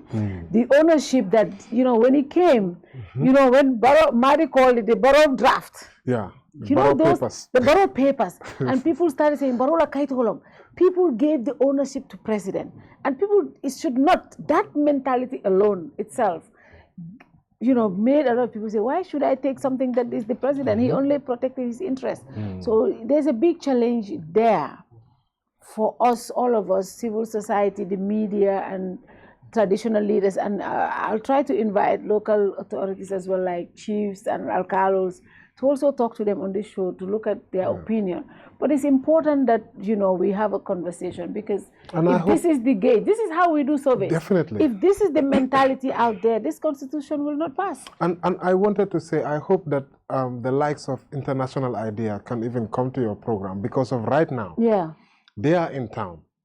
And to be very honest, Ibn Chambers is in town. Okay. And they are running the show.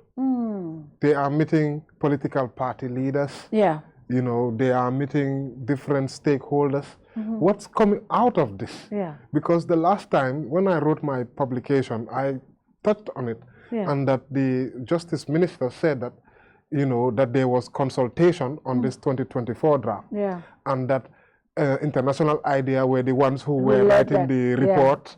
So why would, because of Mankodon challenge, because yangi mislead public. Yeah. There was consultation and gisnen opposition, gisnen civil society. Nyep consultation.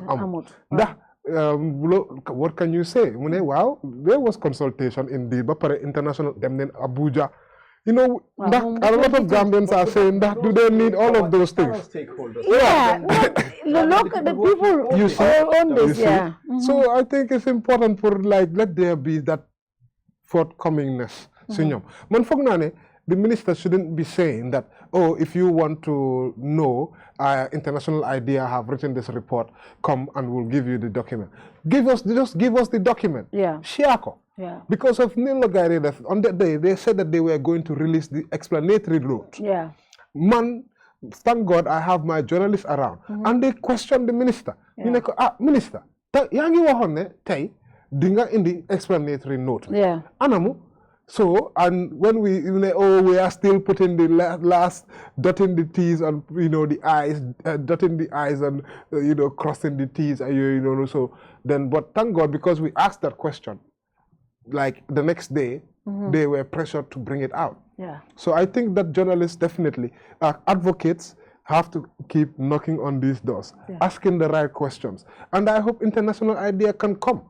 Before they go, let them come even to this platform and tell us what have they agreed with our political parties. Yeah.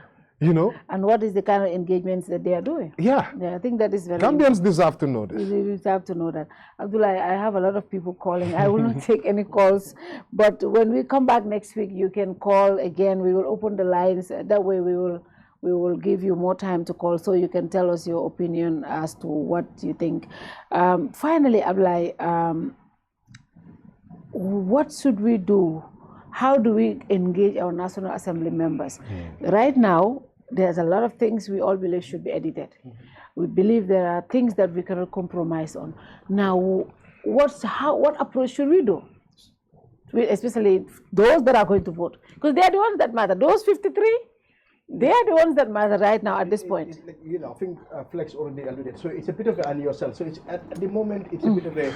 Some people are saying that that this process is illegitimate. Yeah. Because people were not consulted. Yeah. That people were consulted in 2020. Yeah. But one consulted in 2024. Therefore, it's a government draft and not the people's draft. And therefore, since people do not own this document, by taking part in it, you are legitimizing the process. Yeah. So some people are saying that. Yeah. Some people are also saying that this is bound to fail. And all indicators is likely going to fail. And therefore, why take the risk of taking it to the committee stage and all the others where anything can happen? Yeah. Okay, especially anything can happen. And therefore, you don't even want to get to that stage. Kill it before it gets there. Get to that stage. Yeah. And some people, you know, and I can perfectly understand those arguments. But at the same time, you know, for me, I'm just concerned at looking at the climate and the environment and everything. If it dies, then what do we get? Then there's not going to be any appetite to bring it back. But at the same time, we must get it right. You see, and we cannot overemphasize this. Yeah. Constitution building is a difficult process. You know, constitutions are not meant to be. So if you look at Bangkok Mialanko advancing again, Bangkok because England do not even have a single written constitution. Some of the things are on Bill of Rights, which is more than 1,000 years old. Yeah. They don't be written, don't be from Mialanko, they're based on political convention. Yeah. But in England, if you look at the number of changes, especially on some of these constitutional issues, yeah. Because we just have to do the right thing. If no one thing, tendency, people like Montesquieu need separation of power, because government in general, even myself, if I become government, the natural tendency is to accumulate power. You know, and entrench yourself. Yeah, it's a natural. Yeah, it's a natural thing. Yeah. So what happened is constitutional bill, it can't be bill Samale. Not Kafko, but mumuringo la jamano, or for a mumuringo. Yeah. It can be only the science, Jamani Manakono science. Momunekano sign me along 50 years from now. Okay? Mbamazakunda sifa nyadle sotla, mbi society sifa nyadle sotla, mbi lafila mazakunda sifa nyadla, mbi lafila election kenyadle, lafila deputy sifa nyadla.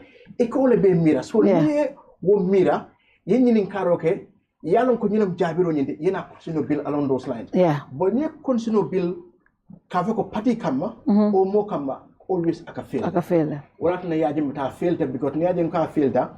I attend a fale, but I got me no toral because I come to like symbol dia famola. Nindong fana minyam to do fana marfo kan dek najala rek. So I think that I can be wrong. Yeah. But from danger because new katawala indiko ngalon nako problem jamal bi dela science. Therefore ngabla tambi drone na kala science now din kol ni subi. But what your problem suki no la nyade. And dinko do bi na realize la ko dinka kono or something, you know. So we do it right, and do it correctly, even though tonya malefi I fa wonyama wrong. Yeah. But financial bit of minna changes will be a mulbila min fanankela executive to son. So ultimately binakala minto wala indiko hanatra tambida jana, even though ngafya is very unlikely. Because new numbers will jibe. UDP the man will think Hanimodo man cafe control is likely our failure. Yeah. So near APRC Kafokang, Yemodo la Kafoka, Yemodo Kafokan. So what you don't even probably need the entire UDP. Because not maybe UDP like 8 long. Yeah. Plus 5, plus 3, plus 2, plus 1 then is there. Okay. So don't be able to prolong funka diamosi and the kamendi. It's like you are participating in a process is flawed from day one. Day one, yeah. And therefore Iba legitimize. That's so it's a bit of a yeah. Masakunda constitutional ni manke masakunda hadi mobile time. But 2020 mobile kafuda. Yeah. Mobile council jele. Nika mrundi na woro momo muye hako so de tay ni diam masakunda nyen tabim fon kala no 2020 ya reintroduce near introduce because number be tolle bulu they need that edit to right iba jelo ko school jama bi je tolle fami edit la isa edit ibo do so la je engage from okay I have for example the qualification part and the retrospective positioning la foy boje but min kata sign is like man sakunda la fala nyamin drong and abekelo wala nyama on other way thank you wala nyama so wol ka mol jama ka jibel ko dal wala mo jama la prom mo jama ka fil ko 2021 mo be den by ni 24 dal ñimu man sakunda damal draft and therefore atala mo jama ka jere ko dal hana fata amanke tel tata min fata so therefore kasiti je prior fa because itel tam 2020 ni o murna mebe se neku yaso je bala ñi bari itel tante itel tam na fata fana woto itel documenté itel tam 2020 andu wolon to nyaade ni man sakunda lafta ni lafta to lafta constitutional ibe 2020 le natila ni 2020 nati itolle number soto assembly to ni tata committee stage fin jama bi je lafta min falna nun to ni ba falin no lal fam adu ba je compromise bi kale ba je ko hani UDP because itol fante lafla mole finger point at them ko itolle draft fay just like nga barola mol kanya so iba je ko hani fengo dol je mal la fila ibe compromise la because they don't want the citizens to come after them but you know because mol ko barola draft la man kaya hani ya fay barotalo 2020 woti je but nin 2020 le natanu hanna tara fengo dol je mal la fala dan control 2020 le compromise le because ba ko janni mol ben kan fala kam yalam political so the government should have introduced the draft but comme yemin fo olom dan ko doro lafita o matin nin ko ngo fananke bita duna dinkal le fanan kono mi yalon kon tem fon bonne no like ba dun ko ne fan ko promo bi bari ko batu ngake rek abe manela promo buka bang and definitely ñi manke document mi yalon ko sanji wo sanji nga fali go no kala do wonde ko den binawo tendency sila sotola an go be kala ko yaadi meta ka do nyamen bina bunda yella pour man sa nyaato mi yalon kala fa simbo dila fon la baake asa ko fali so ko ni man so mi yalon kay ay majority so parliament flex foy teje waxtu bi jeexna ñu wax rek moy ndax definitely buga nañ rek war naa tax buga naan taxut nga naan petit buga nañ constitution waaye nag ndax buga nañ constitution bu mel nii ndax tam just because we want the constitution dañ war a vote lii ndax war nañ ko gën a seegaat war a xool ko foofu nga laa buga ñu tëjee jërëjëf di wax ne kontaan naa trop pour am chance bi pour ñëw waxtaan ak yéen waxtaan ak askan bi tamit dine comme naa ne constitution bi war naa pass second reading man moom foofu laa taxaw because waxtaan dafa war a am si constitution bi National Assembly members yi den war a jël ownership of lii nii lu ma miin si loolu warun even nangu ne ABC committee bi mooy decide fan la lii war a dem lii su ko xoolee dafa war a dem si constitution and human rights committee bi soo ko xoolee that's the right committee te su demee foofu noonu dinañ door di indi ñoom lawyer Fati dinañ door di indi Gambia Bar Association sa gaay ak Tango obviously ñoom am nañ seen kayit yi ñu door di déglu ñooñu te gëm naa ne su fa demee stand a chance ne mun nañoo def some right amendments si 2024 bi ni so loolu su amutee nag ba pare su gaay amutee chance pour def the right edits or xëj na su gaay defee edits yi ñu gis ne majorité bi ñoom itam dinañ war a gis léegi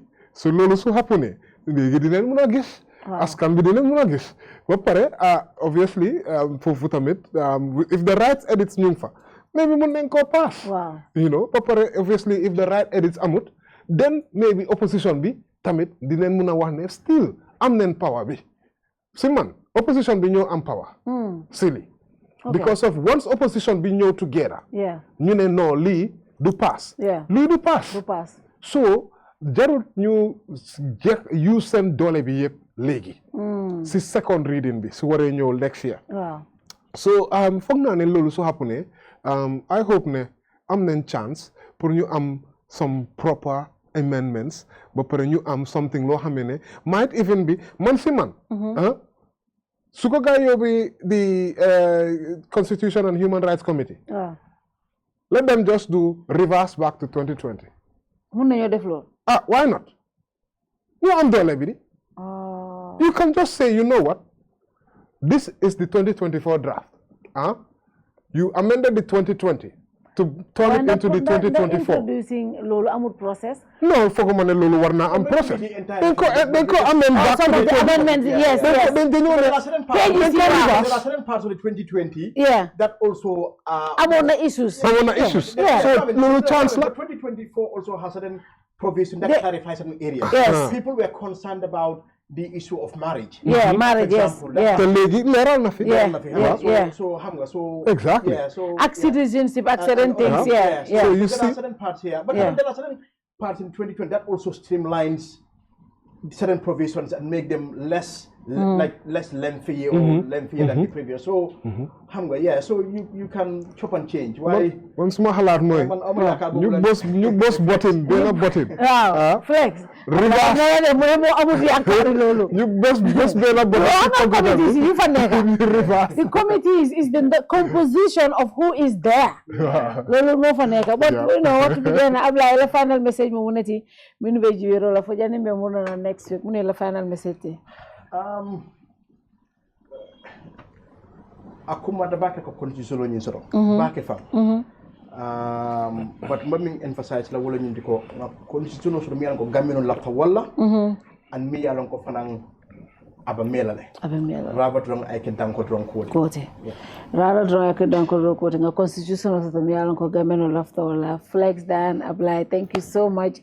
Hope to see you guys again very soon. Man dama forward ne so bi January la end do mangé nan asuñ ko téwlé way ndéké o naka man February la December bi way ndéké dafa melni dinañ dem ba ay February kon dal mo ko ñu fi. But we will be here just to as we go on to the tabling and the processes, just to empower the Gambians as to what is going on ak lan mo nek ci constitution bi. The more we do this, the more the people call in and National Assembly members hear from them. Maybe that way they will also be inspired to say, you know what, this is what the people are saying. This is like surveys. People call in and tell you, go call me and you all have an opinion. Sorry, go ahead. Come back again. But like, for example, the chapter 5 about the leadership and integrity. Kenya, South Africa. Well, you mean from Kenya to after the 2010 constitution, then 2012, they passed this leadership and integrity act of parliament. So where I think they call like public service or even citizens. When you're entrusted with public power and public resources, public finance, how do you utilize those things for the interests of the state rather than personal? So over the long term, it can't start let's sign pre-o bill as part of our DNA. Pre-al na kuningi mansakunda mansala naflo dila. Or yenta mansala pokateng yakening and I'm not for phone. But it's everything. Decision making. Even look at you don't come to work at 8 o'clock, you don't come to work at 11 o'clock and finish at 3. Will be. So what happened you from Bundi and the model Bafokana people like my colleague Lana Senior Laming Jedabo. Bafokana is a bit wishy-washy, it's more moral and ethical than substance. But Niajibe, Fuentella history Jibe. Where these people are coming from. And South Africa again, maybe because of their apartheid history. That's what they went through. Kenya also because of long problems or the political issues and it's a small part, but National Assembly will not pass a legislation. And over time, would run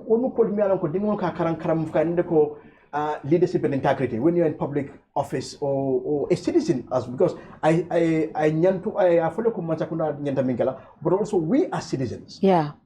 Like we as citizens also have an obligation. That you cannot, like as a good citizen, you got to do certain things and not do certain things. So if I like part of our civic education, so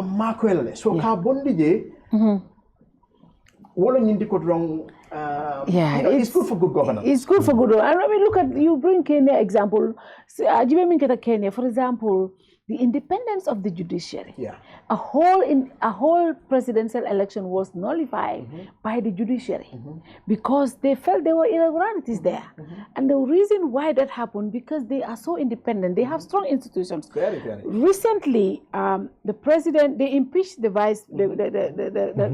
the deputy president. The president nominated another person. They went and challenged it. The court said no. And can you imagine? But look at the process, fam. Look at the process. Like the impeachment, the courts doing this, the courts were look at the checks. Look at the checks. And balance. Look at the checks. Institutions. Yeah, look at what happened. Even their protests. But exactly. This is why it's important to have strong institutions. So during the protest, what the Chief Justice did was released a public statement.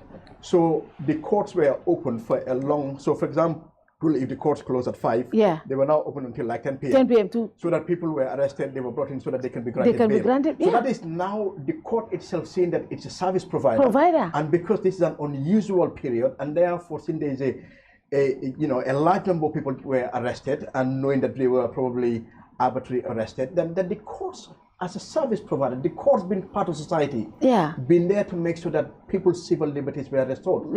So societies like that. That's really removing that chapter. It's. I think Kakeje adds value. Removing it doesn't really add any value. It doesn't remove value, and I think definitely these are things that if you look at societies like Kenya and other countries, South Africa, when you look at best practice, the family or best practices, and it's not it's not targeting. If those people said this is targeting a particular person at that time, it would not have been there. But they sacrificed those liberties and this is for the society's good, and I think those things are very important. And Fatu, we did an interview with. When we were asking him about national interest, we were sounding out different Gambians. Learn more national interest. I want to encourage Gambians to go on Askanwi on our YouTube and watch. We have a 4-part series. This is look at the video, people have to put the interest of the country first. National Assembly members, Mange Oj guy, let them put the national interest first before their own political positions. So guy defe lolu dinen am dara lo xamene askan wi will also vote for them. And then they will recognize these people, they have actually put our interest first. So these are the kind of leaders which we want. So definitely that is very important. Put Gambia first, especially when we look at things like this. I understand we're all in the National Assembly for our political parties to also look at their interests. Assembly is the political house, but when it comes to stuff like the constitution, we should look at Gambia first. And I think countries like Senegal, the reason why they are progressing, those people, they don't joke. When you touch their constitution, they all go out. They prefer to die because they believe this is their constitutional right, and they have those mentalities, and that's why we should think about the Gambia first. And once we start having those mentality and start practicing it, nobody will take us for granted. Our National Assembly will do right by the Gambian people, because all of this money they are spending, just to do a draft constitution and then throw it out in just 1 second without even thinking about the consequences. Now we have another draft and it's there. We know it's going to be thrown out, but because we all believe the process was even not legitimate. So the the National Assembly can do right by us by making sure they reflect our ideas of the 2020 in the 2024. Yes, there are things that we think can stay. But the majority of the things, especially the strong institutions, those are things that they should look at. Definitely. But I think it's a very fruitful conversation. Once again, thank you, Abdoulie and Flex, and to the technical team. We'll be back next week, inshallah. On Thursday, I have the Minister of Higher Education. We'll be looking at the university protests and orders. I think it's about time we have this conversation. Good night to you all. See you again. Bye-bye. Jamano Money Transfer Bureau de Change, your go-to option when it comes to money transfer. With Jamano, you can send money from anywhere in the world to your family and loved ones in the Gambia and be sure the funds will be delivered to them within the shortest time possible. For your convenience, funds sent through Jamano Money Transfer can be picked from all the banks and multiple other financial institutions, including Ajib Bank, Trust Bank, GT Bank, Mega Bank, Basic Bank, Reliance Financial Services, and Approved Services. Visit our head office at Bruceby opposite AfricMed next to Trust Bank Limited, or email us at info@jamanomt.com. You can as well call us on 310-3050 or 310-3051 or yet still 733-0688. Our opening hours are 8 a.m. to 8 p.m. Monday to Saturday and 9 a.m. to 4 p.m. on Sunday. Jamano Money Transfer, your most trusted money transfer service where customer satisfaction is paramount. When you think of a simple, fast and reliable money transfer, think Jamano Money Transfer.